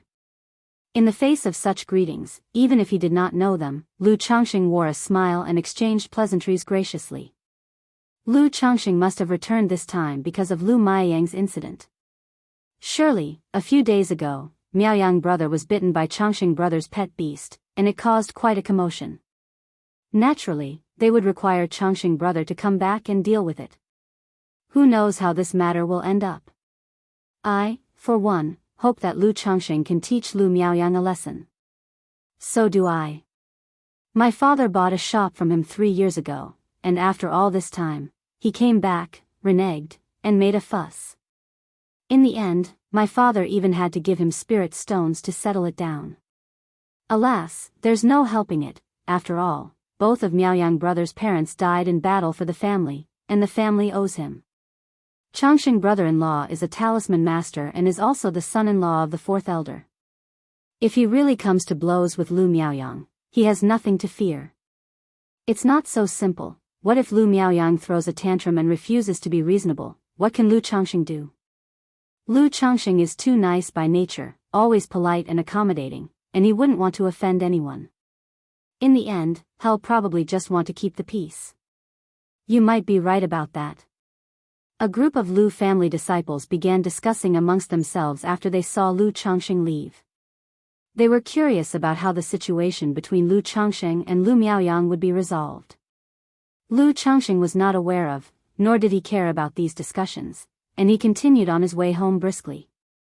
Husband. Lu Miaoyan rushed over as soon as she heard of Lu Changsheng's return. A look of guilt and self-reproach colored her face. In her view, with such a situation having unfolded at home, she, as the legitimate wife, bore some responsibility. After all, she normally managed the domestic affairs of the household. Yuner, what's this? Your face is full of self-reproach. Lu Changxing immediately took Lu Miaoyan's hand, smiling as he spoke. My place is at home, yet I allowed such a thing to happen. And it has caused you, husband, to make a special trip back. Lu Miaoyan spoke with a tone of deep self-blame. Why blame yourself? It's not your fault. I'll handle this matter. Besides, you have had a difficult time these days. Lu Changxing cradled Lu Miaoyan's delicate face, speaking warmly. How could he possibly blame Lu Miaoyan for this situation? How could he say she had not properly supervised the children in the house? In his view, the incident was entirely provoked by Lu Miaoyang. It had nothing to do with his own family. Moreover, Lu Pingan and the others were all quite grown up now. They hardly needed adults to watch over them anymore. If one really had to supervise them, with so many children in the house, it would have been impossible to keep an eye on all of them. I came back this time, partly to check on you and the children. Yuner, you've given birth to the child without me by your side. I should be the one feeling guilty. Lu Changxing did not immediately inquire about Lu Miaoyang but rather showed concern for his wife. After all, his wife had recently given birth to their child, during which he was not present. Now that he was back, it was only right to show care and ask about her well-being. Husband, you're always busy with your duties. Lu Miaoyan was visibly moved, her eyes brimming with tender affection and love. Let's set the matter aside for now and go see the child first. Yuner, did you have a boy or a girl this time? Lu Changxing stood up and asked. Husband, it is a girl. Lu Miaoyan replied, her face radiating happiness at Lu Changsheng's question. A girl is good, she will surely be as adorable as you, Yuner. Lu Changxing laughed as he said this. He wasn't overly concerned with the gender of the child. In his words, he set off with Lu Miaoyan to visit the newborn child. Upon reaching the inner courtyard, Lu Changxing visited the children of Lu Miaoyan and Chu Zhenjin. However, looking at the two newborns, he couldn't tell which child possessed the spiritual root. After all, knowing whether a child had the spiritual root entirely depended on the thrill provided by the system's enhancement. And these two children were born around the same time. But after inquiring about the exact birth times of the two children, Lu Changxing knew. The child with the spiritual root was born to Chu Zhenjin. Lu Miaoyan's child did not possess the spiritual root. For this, Lu Changxing showed no concern. After all, regardless of which wife or consort bore the child, he strived to treat all equally. Yuner, has the family head mentioned how to deal with Lu Miaoyang's situation? After visiting the child and chatting for a while, Lu Changxing questioned Lu Miaoyan about the incident. He was preparing to deal with the purpose of his return. The family head hopes for a private resolution if possible. Otherwise, according to the family rules, the incident will affect you negatively in any case. But Miaoyang brother is demanding an exorbitant sum, not showing any intention to negotiate, insisting on a compensation of 500 spirit stones and demanding to be given Ziahe as well. Lu Miaoyan pursed her lips, speaking with a hint of indignation.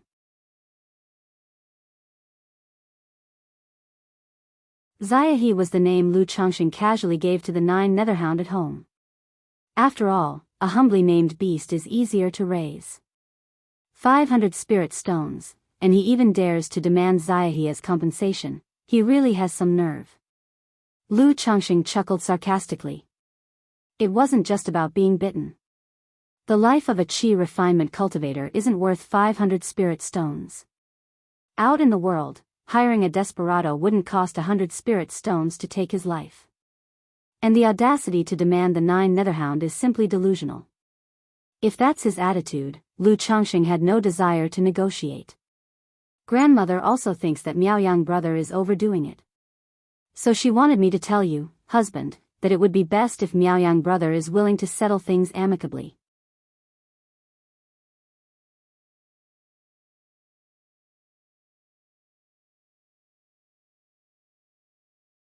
Chapter 161, Dog-like Thing.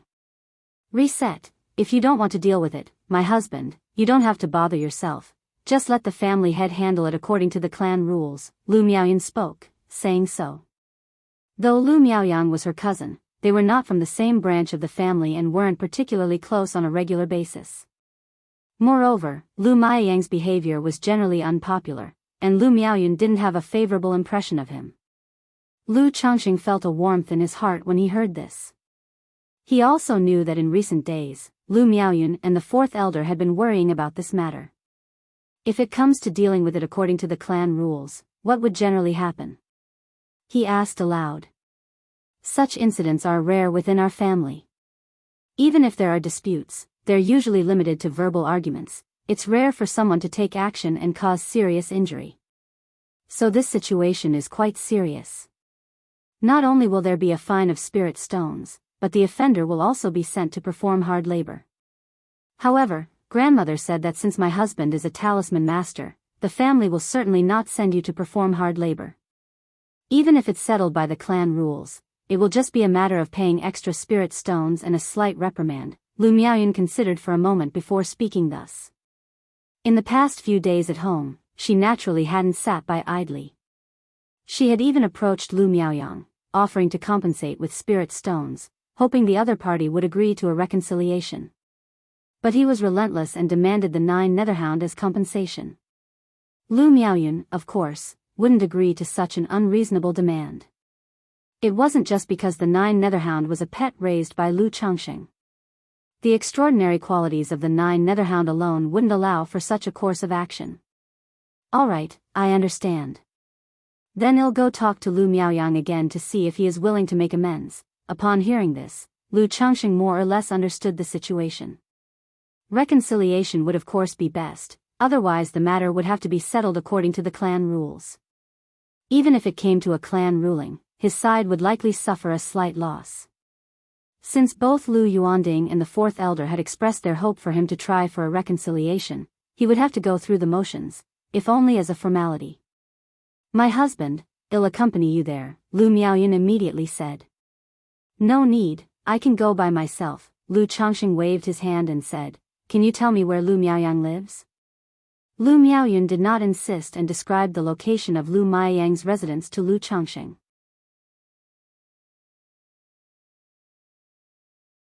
Just when Lu Changxing was about to leave, Lu Lanshu came along with Lu Pingan, Lu Wuyu, and Lu Shila, a few of the little ones, to see Lu Changxing. This matter involved the youngsters, and had caused such a stir that Lu Changxing, as the head of the family, had come back. Lu Lanshu, as their mother, naturally brought the little ones to see Lu Changxing.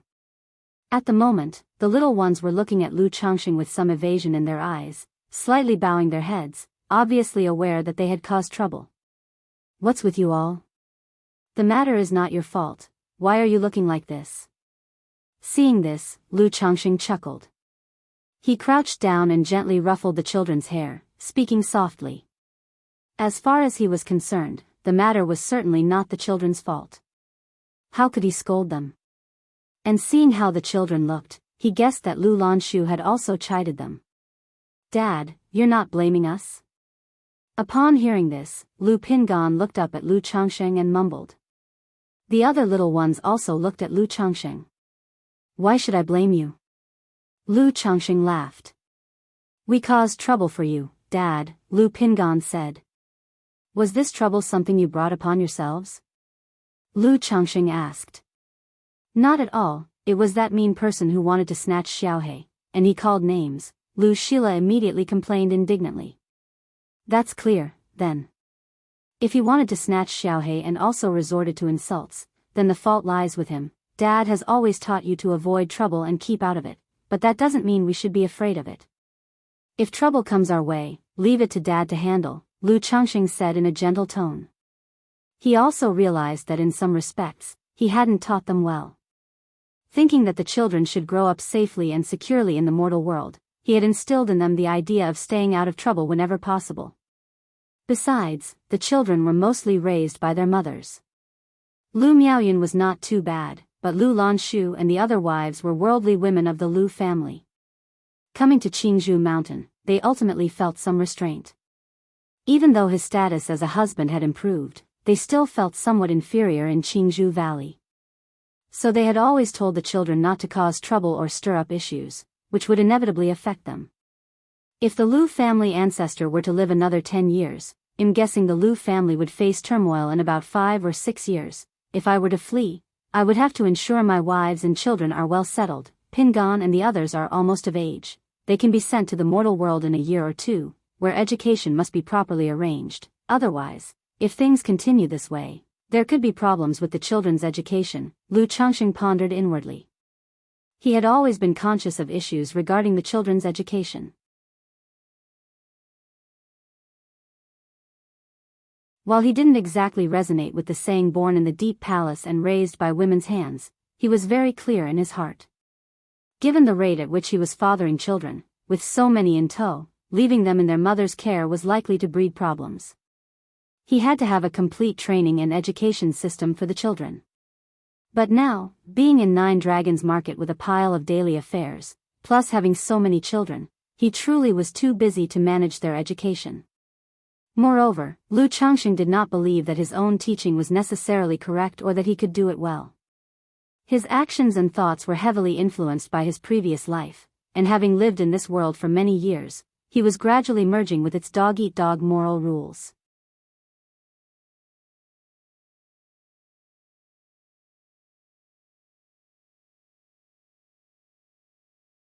Chapter 162, Dog-like Thing. Reset. It may not necessarily be suitable for educating one's own child. Therefore, Lu Changxing prepared to establish a child education system within the secular world, and then gradually perfect it. Dad, I understand. Lu Pingan immediately nodded vigorously. Thank you, Father. Dad is the best. The two little ones beside him, Lu Wuyo and Lu Shila, immediately smiled happily and gave Lu Changxing a kiss. Ha ha ha, if Dad isn't good to you, then who am I good to? Lu Changxing also wore a full smile. The birth of these children, although due to his own selfishness and utilitarian purposes, had now also become one of his motivations to strive hard. Did you get hurt at the time? At this moment, Lu Changxing suddenly remembered what Lu Miaoyan had written in her letter, that Lu Miaoyang, in a fit of shameful rage, intended to harm the children, and that was when the 9 Netherhound intervened. He was cursing at people, and when Brother Pingan called him out on it, he lifted Brother Pingan up, and Xiaohe bit him. Lu Shila immediately said. Pingan, he even laid hands on you? Lu Changxing's eyes narrowed slightly as he spoke in a gentle voice. Originally, he had thought about settling the matter amicably for the sake of the Lu family's face. After all, maintaining peace is best. But now, hearing that Lu Miaoyang had laid hands on his own children, he was not willing to let it go. This matter was clearly not his fault to begin with. It was Lu Miaoyang who had actively sought trouble. And in seeking trouble, he bullied his own children and expected him to apologize? How unreasonable. Dad, I'm fine. Lu Pingan scratched his head and grinned. That's good then. If something like this happens again in the future, just come and tell Dad. Lu Changxing nodded slightly upon hearing these words. If Lu Miaoyang had actually injured Lu Pingan, then the matter would be a different story. I got it, Dad. The young ones said with beaming smiles. After making sure the children were happy and letting them go play, Lu Changxing excused himself to his wives and concubines and went out to find Lu Miaoyang. A quarter of an hour later, Lu Changxing arrived in front of an estate. "I am Lu Changxing, here to see Lu Miaoyang." Lu Changxing knocked on the door and spoke to the butler who opened it. "So it is young Master Changxing, please come in." There weren't many people in Qingzhou Valley, and this butler naturally recognized Lu Changxing and promptly invited him inside. After ushering Lu Changxing into the hall and serving him tea, the butler politely said, "Young Master Changxing, please wait a moment while I fetch young Master Yang." Thank you." Lu Changxing responded with a slight nod. Inside a courtyard within the estate, a young man wrapped in bandages lay on a lounge chair. A beautiful woman beside him was tenderly feeding him fruits. "Young Master Yang, Lu Changxing has come seeking you." At this moment, the butler came to the courtyard and announced, "Oh."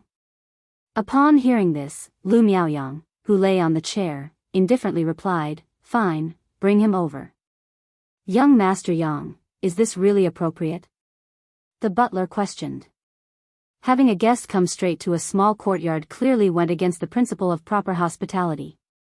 "Are you teaching me how to handle my affairs?" Lu Miaoyang's tone cooled several degrees. "Yes." The butler, recognizing the temperament of his young master, said no more and merely sighed softly. Shortly after, the butler returned to the hall. "Young Master Changxing, my young Master Yang is injured and movement is somewhat inconvenient for him. Would you please join him in the small courtyard for a chat?" The butler bowed slightly and spoke politely. "All right." Lu Changxing chuckled lightly upon hearing this. "Young Master Changxing, this way please." The butler maintained his courteous demeanor. Following the butler, Lu Changxing arrived at a tranquil courtyard where the architecture was adorned with swaying bamboo.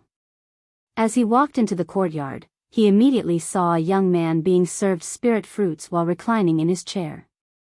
Although he had not met the person before, Lu Changxing knew that this must be Lu Miaoyang. "Young Master Yang, young Master Changxing has arrived," the butler announced with a bow. Lu Miaoyang hummed softly. Then he propped himself up a little and looked towards Lu Changxing, his mouth curving upwards as he said, "Lu Changxing, I'm very happy you could come. The family has already reached a public verdict on this matter, and I can't be bothered to argue with you. Your dog has bitten me, and you must hand it over to me for disposal, and also compensate me with 500 spirit stones, otherwise, this matter won't end peacefully," Lu Miaoyang said with an arrogant air. Lu Changxing frowned upon hearing this and said, "Are you out of your mind?" He had come over without any real intention of reconciliation. He thought to just go through the motions to see how the other party would react. Now facing Lu Miaoyang's haughty attitude, Lu Changxing couldn't help but want to teach him a lesson. After all, since the 9 Netherhound had bitten someone and a person was injured, the family rules called for judgment. Therefore, if he beat him up, it wouldn't matter at this point. Lu Miaoyang was caught off guard, and his face turned dark as he said, "Lu Changxing, what do you mean by that?" "I'm saying that you must have a problem in your head. And also, when did I ever say that I came to apologize and make amends with you?" Lu Changxing stepped forward, his tone indifferent.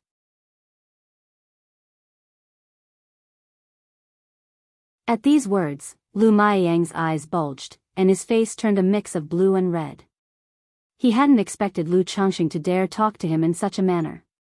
Furiously, he slapped the armrest and stood up, bellowing, "Lu Changxing, how dare you speak to me like this? You are nothing but an in-law of the Lu family. Without us taking you in, who knows where you'd be? You really think becoming a son-in-law of the Lu family makes you a phoenix on a branch? Daring to speak to me in such a way." However, before he could finish speaking, Lu Changxing had already approached him. Without giving him a chance to react, he reached out with a hand swift as thunder and latched onto Lu Miaoyang's neck, hoisting him high up in the air.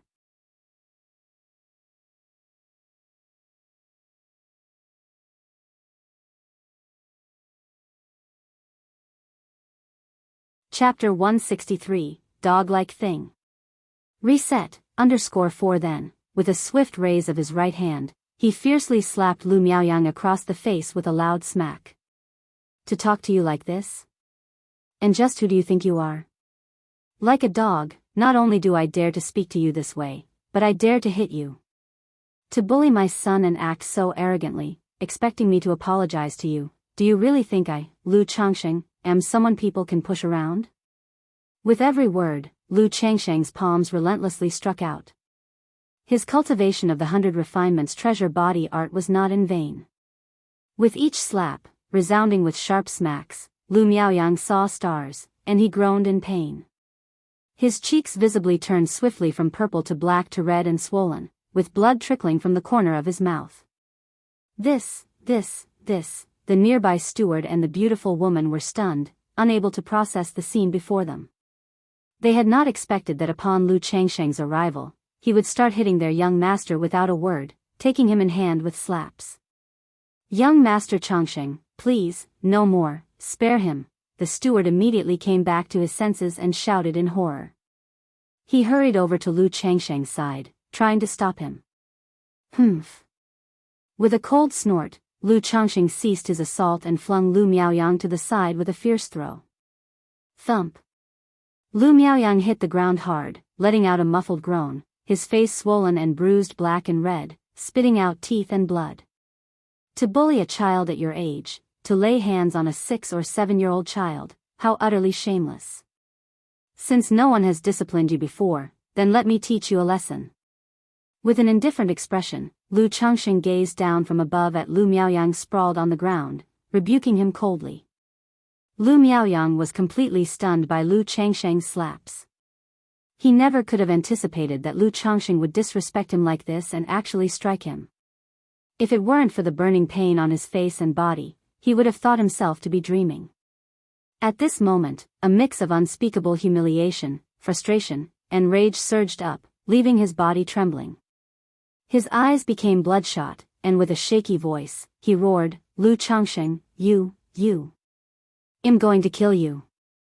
As his words fell, a golden flying sword appeared, streaking through the air like a rainbow, its sword chi flickering, hurtling towards Lu Changsheng. Young Master Yang, no, don't do it. The steward, in a panic, shouted when he saw this. As he spoke, spiritual power surged, casting a water shield art to intercept the golden flying sword. But his cultivation was merely at the 4th level of energy refinement.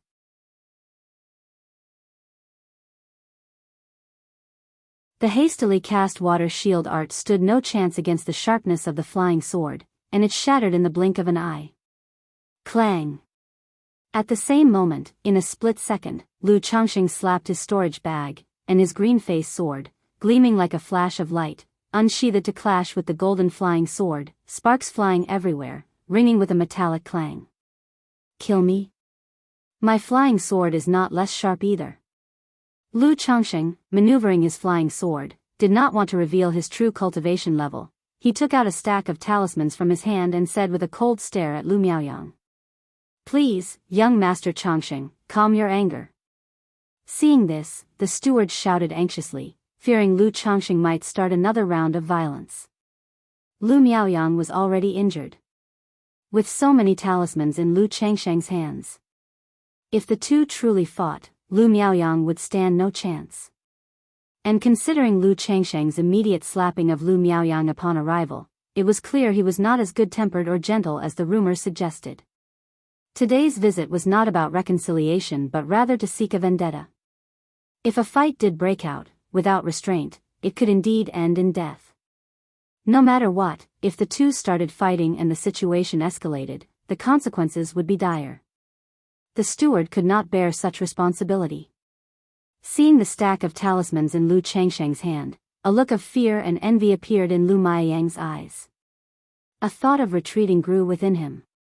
But the pain on his face, the anger of being humiliated in such a manner, the suffocation and shame in his heart made his mind frantic. Lu Miaoyang, as a direct descendant of the Lu family, had always had his way. When his parents were alive, he was taken care of by them. Even after the death of his parents, he was protected by their inheritance. And now, to be insulted and slapped like a dog by a son-in-law of peasant origin. If word of this got out, not only would he lose all face, but he would also become a laughingstock within the Lu family. Lu Changsheng, just try to kill me, bellowed Lu Miaoyang, his eyes bloodshot and his neck rigid with fury. Swoosh! In an instant, a rush of air sliced through the silence. The green-faced sword, like flowing waters of Choshui, its golden aura streaming, sword chi swirling, aimed at Lu Miaoyang. The sword's tip rested on Lu Miaoyang's neck. Yet, under the edge of the sword chi, a long, bloody gash had already appeared on Lu Miaoyang's neck, with blood beginning to flow.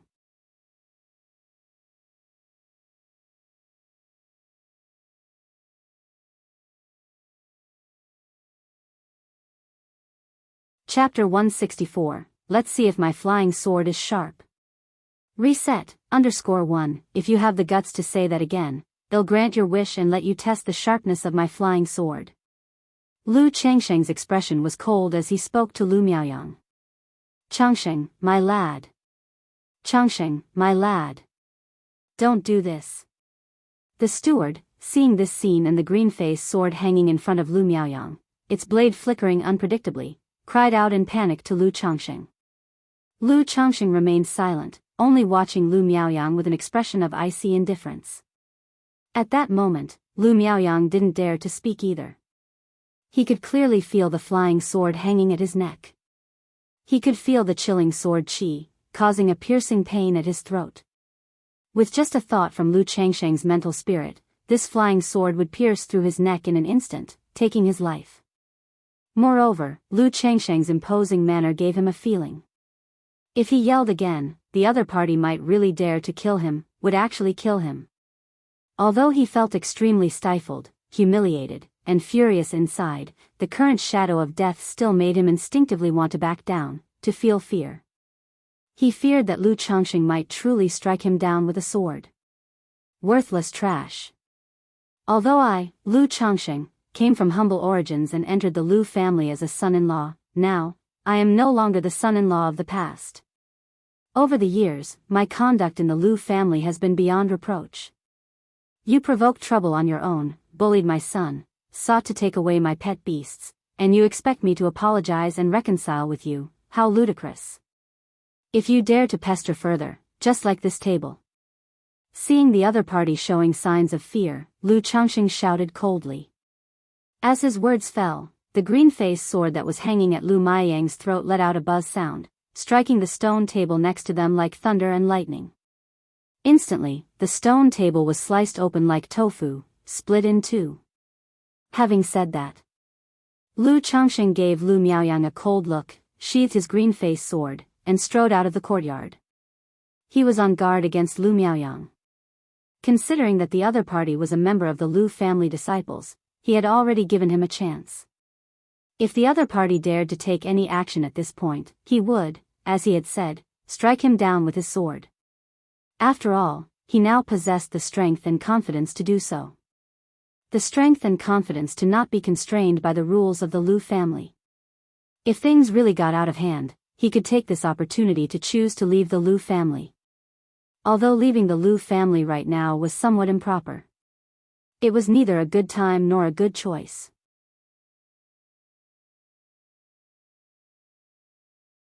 But he didn't need to be unfairly subjected to this kind of thing anymore.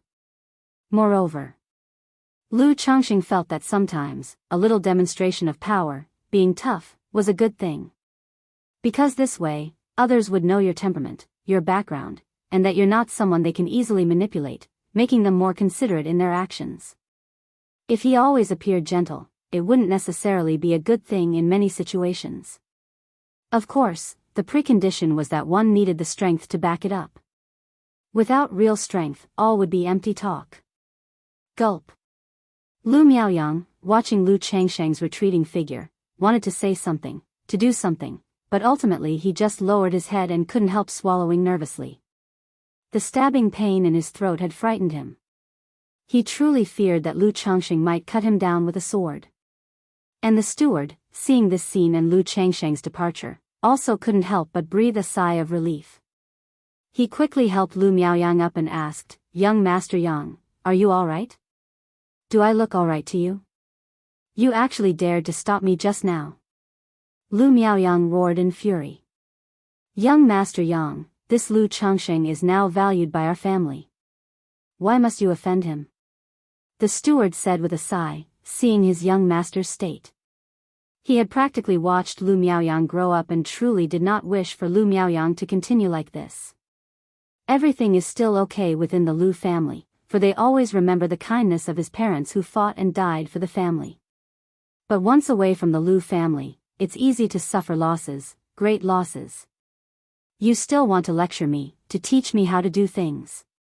Lu Miaoyang bellowed, then, looking at the fading figure of Lu Changxing, his eyes filled with poisonous malice and murderous intent. Lu Changxing, the shame of today, I will surely make you pay back 1,000, no, 100,000-fold one day.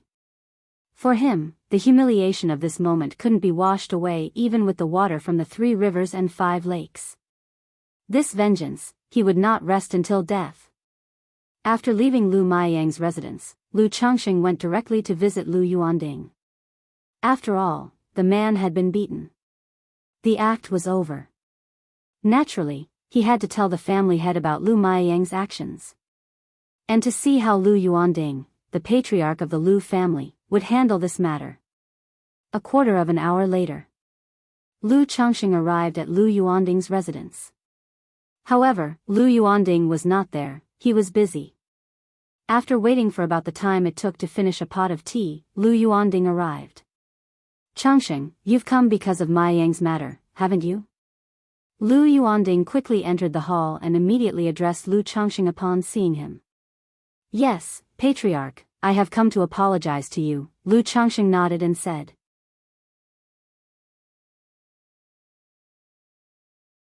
You shouldn't blame yourself for this matter, it was Miaoyang who was at fault from the start. Lu Yuanding let out a slight sigh and said. Don't worry, even if we go by the family rules, I will argue for a lenient punishment for you, Lu Yuanding said with a faint sigh.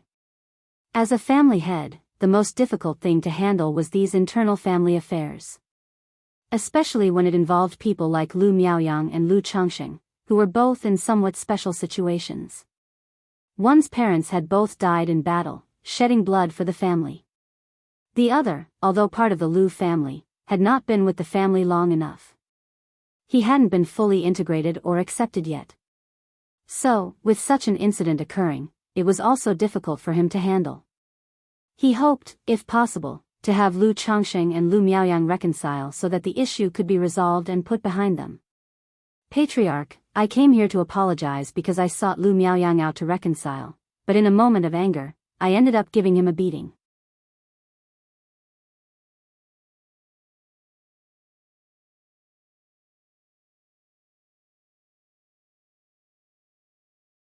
Chapter 165, Let's see if my flying sword is sharp. Reset, Lu Changxing spoke up, directly saying, What, you beat up Lu Miaoyang? Lu Yuanding, upon hearing this, was stunned and completely baffled. In his impression, Lu Changxing had always been an honest and steady person. This could be seen from his behavior in the Lu family over the years. Aside from marrying and taking concubines to bear children, he never stirred up trouble or quarreled. Even with a good talent in the talisman path and becoming a talisman master, he never displayed arrogance or entitlement. This was the point that pleased them most about Lu Changxing. Yet at this moment, Lu Changxing actually said that, in a fit of anger, he had beaten up Lu Miaoyang. This was something Lu Yuanding had never expected. For a while, he did not know what would be best to say. After all, he had asked Lu Changxing to return, hoping to calm things down as much as possible. But with such a turn of events, there was no chance for reconciliation. Yes, family head, Lu Changxing nodded calmly in agreement. You were a bit impulsive there. Lu Yuanding said with a bit of a headache. Originally, he had discussed this matter with the 4th elder and several family elders. If Lu Miaoyang persisted in causing trouble and refused to let go, they would deal with it according to the family rules and be lenient. To give Lu Miaoyang and the family an explanation. They also planned to have the 4th elder step in to appease Lu Changxing's side. But now that Lu Changxing had beaten Lu Miaoyang again, he felt it was difficult to deal with Lu Miaoyang and feared things would not calm down easily. Family head, I don't think I was impulsive. My son is not in the wrong here, so asking me to apologize and offer compensation, I cannot do. Moreover, Lu Miaoyang showed no intention of reconciling, acting superior. Am I expected to just swallow my pride and say nothing? Lu Changxing said out loud. Sigh. Lu Yuanding, hearing this, let out a sigh.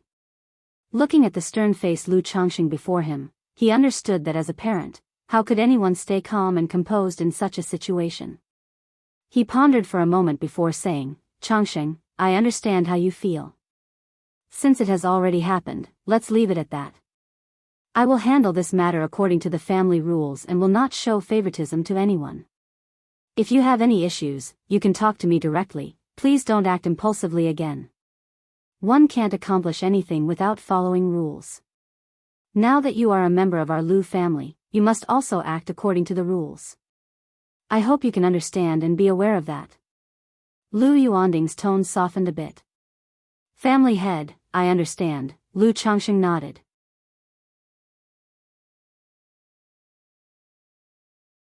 He had a very good impression of the patriarch of the Lu family, who had brought him to the Lu family, and knew that Lu Yuanding had a difficult role. He wouldn't make things difficult for him. If the Lu family was willing to handle things impartially, he would naturally accept it. If they were unwilling to handle things impartially, then his relationship with the Lu family would also end there. As for the Lu family, the kindness of the fourth elder would have to be repaid later. All right, as long as you understand. You can go back now, I will handle this situation, Lu Yuanding said, seeing Lu Changsheng's response. He smiled and nodded, and patted his shoulder. Family head, then I will take my leave. Since the other party was courteous, Lu Changxing naturally returned the courtesy and bowed his hands in respect. Phew. Once Lu Changxing had left, Lu Yuanding tapped his fingers on the table and let out a long sigh. It really is a troublesome autumn. Husband, how did it go? When Lu Changxing returned to his own home, Lu Miaoyan immediately came forward to inquire how the meeting went. I beat up Lu Miaoyang, Lu Changxing did not hide anything and said directly. After all, there was nothing to hide about the matter. He estimated that by tomorrow, or the day after, the issue would blow up, and Lu Miaoyan would naturally find out. Ah.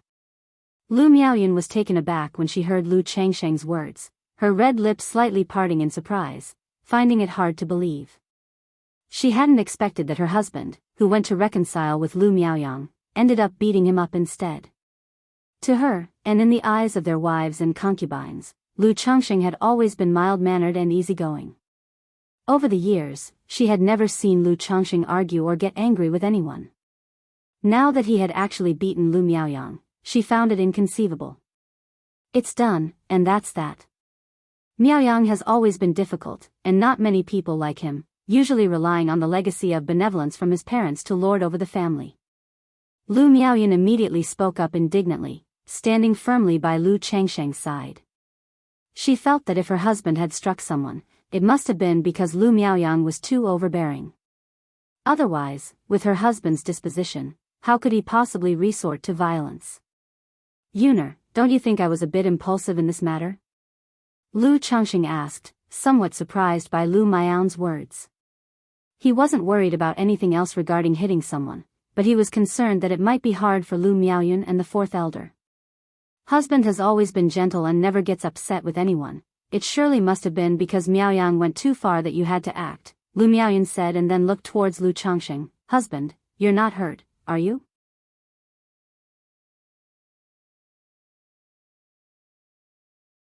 No, Lu Miaoyang's cultivation level isn't high, and he was injured, so there's no way he could have hurt me when we fought, Lu Changxing immediately replied with a laugh, his mood lifting considerably. If his wife had advised him about being impulsive or something, he would have understood, but unavoidably, he would have felt a bit displeased inside. Now that his wife didn't hesitate to support him and was concerned about him, it made him feel quite content. Yuner, hypothetically speaking, if I decide to leave the Lu family one day, what would you do? Lu Changxing let out a deep breath, appearing nonchalant as he inquired. He hadn't decided to leave the Lu family. However, the situation with the Lu family ancestor and the circumstance of the Lu family meant he had to be prepared for this possibility, ready to escape at any moment.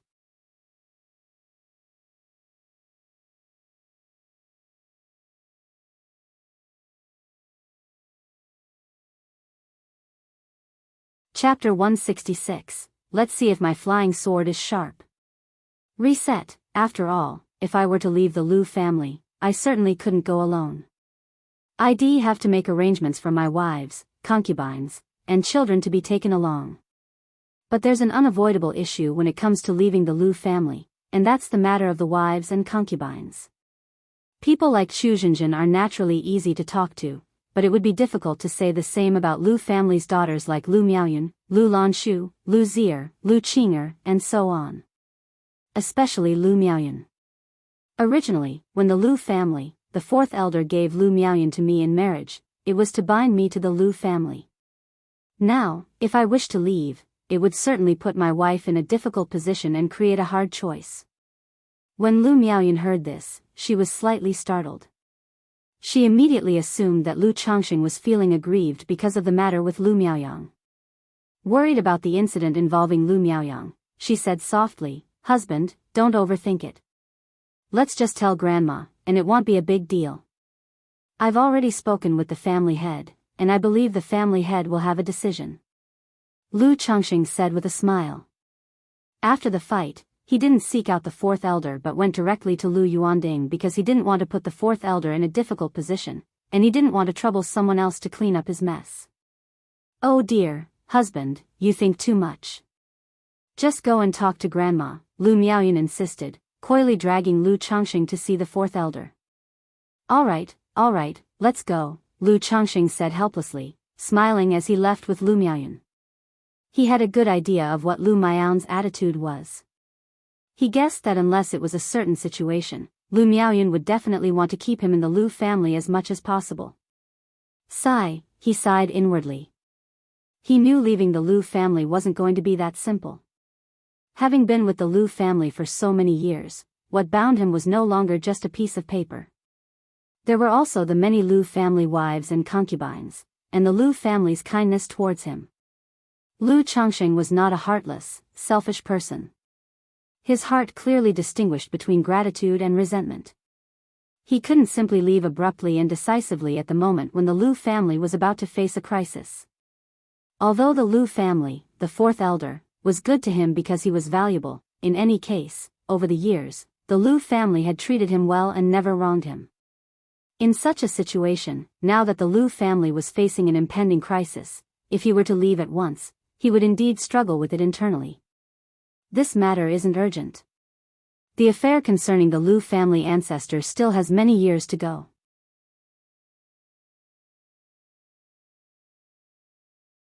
As long as the Lu family has another foundation establishment cultivator emerge, these problems won't exist anymore, and I can keep living peacefully in the Lu family. Moreover, as time goes by, my strength and methods can continue to improve. As long as I have the power, many difficulties and problems will be easily resolved at that time. Lu Changxing thought privately, not dwelling too much on this subject. Suddenly, the two arrived at the residence of the fourth elder. "Changxing, Miaoyun, what brings you here?" the fourth elder queried quickly upon learning of their arrival. She was dressed in a deep cyan garment of simple elegance, her black hair meticulously coiffed and adorned with a jade hairpin, exuding a demeanor of dignified grace. "Grandma," Lu Miaoyun immediately approached, took the fourth elder's hand, and began relating the events.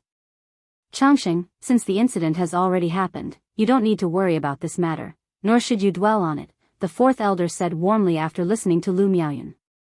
"Leave it to Grandma to handle the family side of things." At this moment, a flicker of anger rose in her heart. From her years of interaction, she could see that Lu Changxing was a person who valued emotions. He had begun to feel a sense of belonging to the Lu family and was gradually integrating into it. Yet now, with Lu Miaoyang causing such a commotion, the resulting situation led to thoughts of leaving the Lu family in Lu Changxing's mind, which could not but infuriate her. Others may not realize it, but as an elder of the Lu family, she was very aware of the current situation. To say that it was the calm before the storm was no overstatement. It was a time when unity was needed to overcome the impending crisis. How could she allow Lu Changxing, a talisman master with exceptional talent, to harbor grievances and thoughts of departure? After all, it was virtually certain that Lu Changxing would become a second-ranked talisman master in the future. It was just a matter of time. If he could stay with the Lu family indefinitely, he would certainly become one of the core high-level members in the future. "Grandma, sorry to bother you," Lu Changxing said, cracking a smile. He had only casually asked Lu Miaoyan a question, kind of as a precautionary measure. But now, through Lu Miaoyan's actions, he had inadvertently given the fourth elder the wrong impression, leading her to believe he was really leaving the Lu family. But this matter now was not something he could explain away. Even if he made it clear it was just a casual question, she wouldn't believe it. You are family, there's no need to be so formal with Grandma. If you ever feel wronged, you can tell Grandma directly. Don't ever keep it to yourself, the fourth elder continued saying, with a kindly expression and a gentle tone. No, how could I feel wronged? Lu Changxing said somewhat helplessly, not wishing to linger on the topic any longer.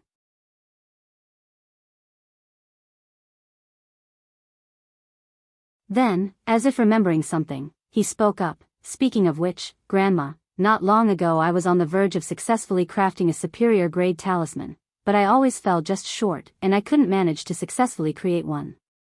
Now that I have time, I'd like to ask for your guidance." Lu Changxing said.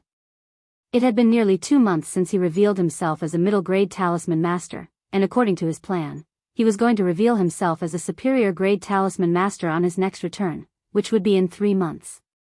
But now that he was back and such an incident had occurred, Lu Changxing thought it might be a good idea to advance the reveal of his superior-grade talisman master status slightly.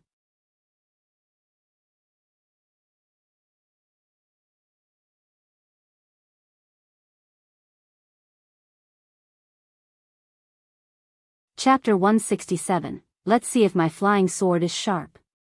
Reset, _41 is for making it convenient for himself to act and perform in the future. He would be able to put the superior grade talismans in the Lu family's spiritual talisman shop for sale in an open and proper manner. Additionally, it was also to give himself more significance when the Lu family dealt with this matter, so as not to make it too difficult for the fourth elder. What, Changxing, you almost succeeded in making a superior grade talisman? The fourth elder couldn't help but feel moved upon hearing this, her face showing surprise. Even though she had been keeping an eye on Lu Changxing's progress in talisman making, at this moment, hearing that Lu Changxing almost succeeded in crafting a first-grade superior talisman was still shocking.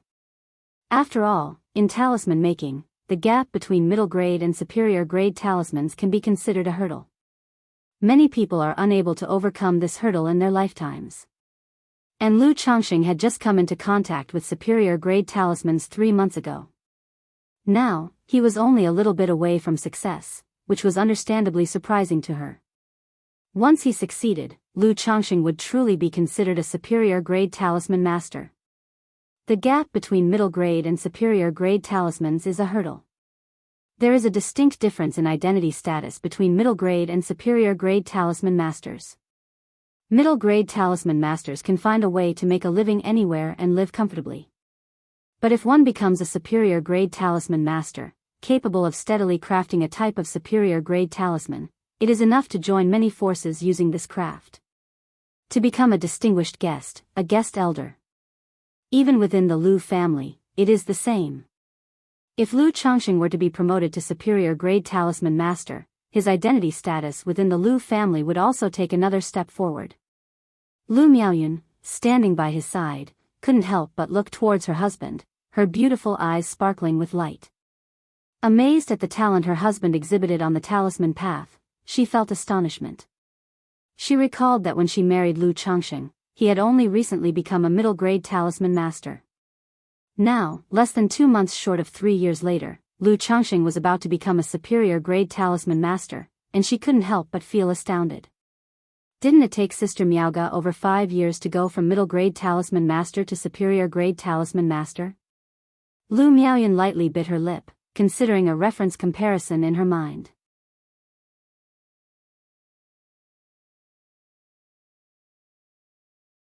However, such a comparison made her even more aware of her husband's astounding talent on the talisman path, and her eyes looking towards Lu Changxing were full of admiration and worship. Yes, just a little bit more, but I can't seem to get past it, Lu Changxing nodded and said. Draw one now for Grandma to see, the fourth elder immediately said. All right, Lu Changxing stood up at once and moved to the table. He took out his middle-grade magic artifact talisman pen and talisman-making materials from his storage bag and began to craft the talisman. The fourth elder stood by his side quietly observing. Seeing this, Lu Miaoyan dared not make a sound to disturb her husband, quietly standing aside and watching. Pft.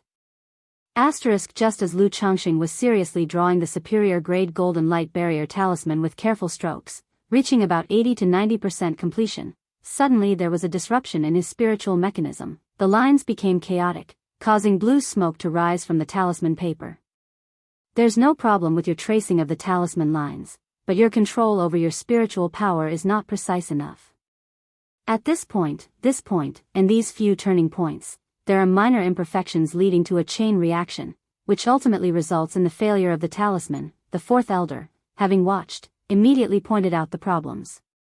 Come, feel my spiritual power. She immediately stepped forward, holding Lu Changxing's palm, and guided him to slowly draw the golden light barrier talisman with gradual movements. At this point, you need to tighten your spiritual power, but at this turning point you have to slide past quickly, then carry a bit of a bounce feel. When you get here, the speed needs to be fast, otherwise it will lead to an accumulation of spiritual power, just like you accumulated earlier. The fourth elder taught him hand in hand, speaking softly. A golden light barrier talisman was then successfully crafted. Now, Changxing, you try again. The fourth elder let go of his hand, speaking kindly to Lu Changxing. All right, Lu Changxing nodded, took a deep breath, and put on a somewhat nervous and earnest facade. He then took a couple of sips from the white jade 100 flowers wine. This had become a habit he had developed under the fourth elder's tutelage in talisman making. One was to show people that his own cultivation level was too low and his spiritual power insufficient. The other was that white jade 100 flowers wine had a heart-clearing and mind-calming effect. For the process of talisman making, which consumed a great deal of mental spirit, it could help varyingly from person to person. After he had made his preparations, Lu Changxing held the talisman brush with a serious expression, completely focused as he began to slowly draw the talisman. The process was slow and steady. The fourth elder and Lu Miaoyan both watched quietly, without making a sound.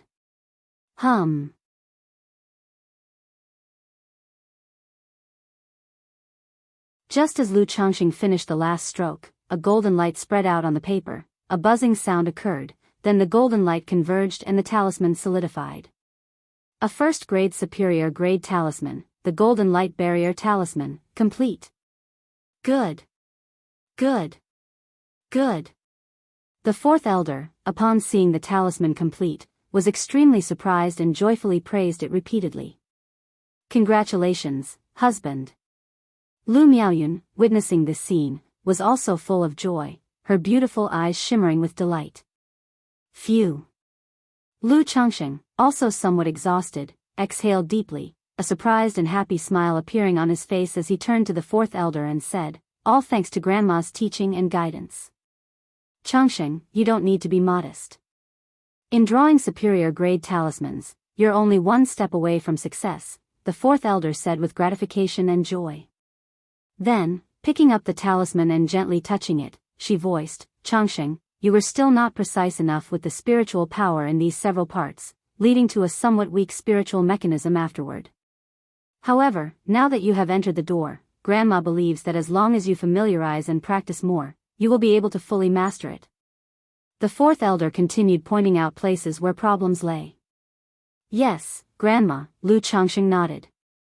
This, of course, was intentional on his part. To make the talisman appear as though it was barely a success due to luck. He did not continue drawing proficiently. After all, the image he portrayed to the outside was that he had only recently broken through to the 5th level of qi refinement.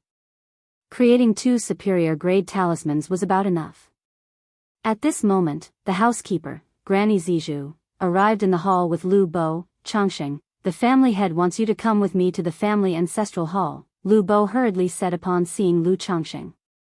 The family ancestral hall? All right, Lu Changxing, hearing this, immediately knew it had to do with Lu Miaoyang. He hadn't expected it to be so soon, he thought it would be tomorrow or the day after. However, upon hearing this, the fourth elder frowned and said, "Why would you go to the family ancestral hall?" Although Lu Changsheng's issue with Lu Miaoyang was to be dealt with by family rules, it shouldn't have escalated to involve the family ancestral hall. Alas, young Master Yang suddenly ran inside the ancestral hall, hugging his parents' memorial tablets and wailing that Changxing was trying to kill him, insisting that the family head handle the matter publicly in the hall. With a deep sigh and a sense of helplessness, Lu Bo explained. What a piece of work. Lu Changxing also couldn't help being startled upon hearing this. He was speechless in his mind, finding Lu Miaoyang to be quite a character, having directly run to the Lu family ancestral hall and clung to his parents' memorial tablets to lament.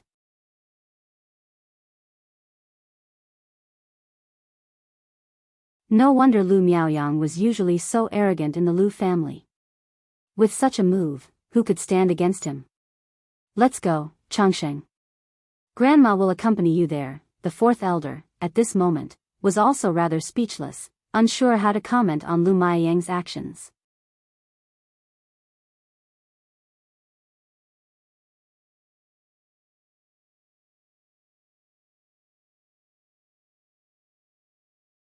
Chapter 168, Lu Family Ancestor, the one with great destiny. Reset, _1 Lu Changxing followed the fourth elder to the Lu family shrine in the deepest part of Qingzhou Valley. This was his first time visiting the Lu family shrine. After all, such a place was considered forbidden territory for the Lu family, and entry was not normally permitted. The Lu family shrine here was very quiet. The shrine didn't cover a very large area. It didn't look particularly magnificent, it was quite simple. But it exuded a solemn and ancient air of seriousness.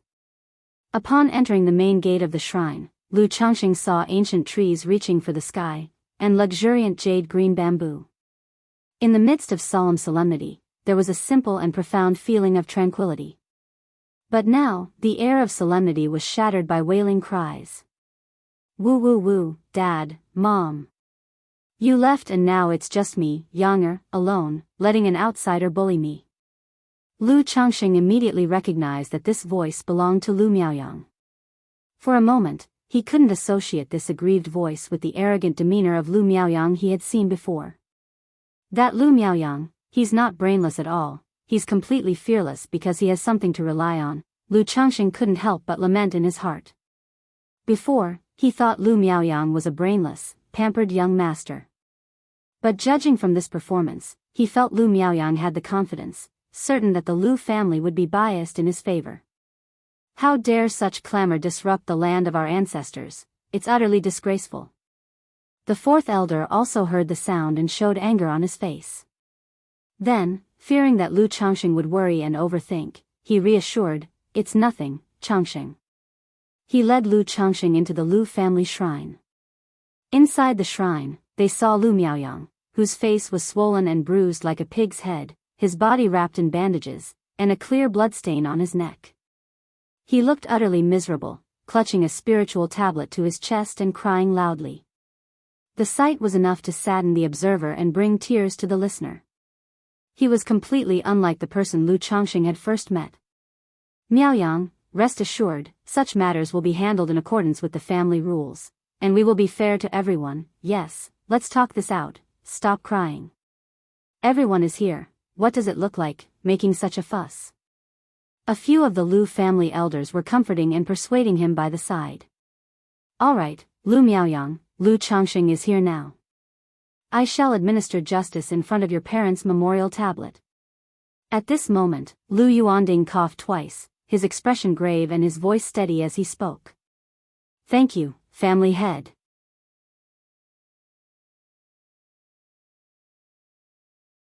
Upon hearing these words, Lu Miaoyang stopped crying and thanked Lu Yuanding. Then he looked at Lu Changxing with eyes filled with malice. To think that he, Lu Miaoyang, had been in the Lu family for so many years and had never been humiliated like this. Lu Changxing, Lu Miaoyang claims you came to his door intending to kill him. Is there truth to this? At this time, Lu Yuanding also looked at Lu Changxing and spoke sternly. Regarding the matter between me and Lu Miaoyang, it is Lu Miaoyang who was in the wrong from the start. He coveted my family's spiritual pets and used his position to oppress my child, and in a fit of frustrated rage, he even attempted to lay a hand on my child, showing the shamelessness of his actions and the maliciousness of his thoughts. Even if he was bitten by my pet beasts, it was his own fault. This time, I returned with the intent to resolve matters peacefully, but he was aggressive. In my anger, I acted against him and taught him a lesson. I did not kill him, which shows I still regarded the kinship within our family. If I really wanted to kill him, he would be dead by now. Moreover, I used my flying sword only because Lu Miaoyang had the intent to kill me first. Lu Changxing spoke with a solemn face. Nonsense. You had no intention of reconciling. And even if I was the one to resort to the flying sword first, it was you who struck first. Lu Miaoyang immediately retorted angrily.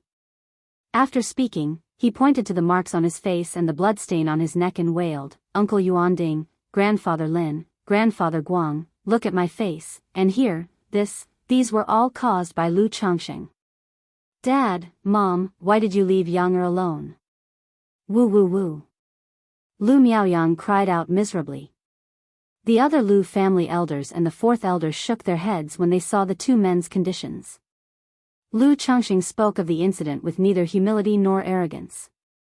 While Lu Miaoyang was throwing a tantrum, being unreasonable, and making a scene, it was apparent who stood higher instantly. Lu Miaoyang, be quiet. This matter will be judged according to the family rules. Your unreasonable ruckus will not be tolerated. Lu Yuanding spoke sternly. Family head, rather than arguing the complexities of right and wrong, I do not wish to debate further.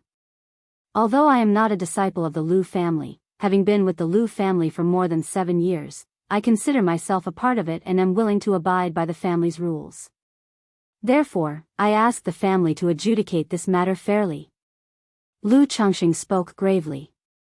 He did not wish to debate any further. Primarily because Lu Miaoyang's attitude and posture were not worth arguing over. The opponent was clearly intent on being unreasonable and playing the victim. It wasn't like he, too, could start wailing about his years in the Lu family, could he? Very well, if this is the case.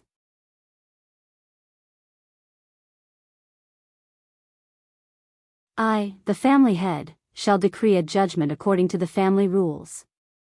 Lu Yuanding nodded upon hearing this, but he did not immediately announce his judgment. Instead, he looked at the fourth elder, then at the several elders and patriarchs. Obviously, they were silently deliberating, deciding the verdict of the matter. During this process, Lu Yuanding and some of the Lu family elders seemed to hear something astonishing. Their eyes showed expressions of surprise, amazement, and shock. Regarding the matter between Lu Miaoyang and Lu Changxing, I, the family head, pronounced the judgment.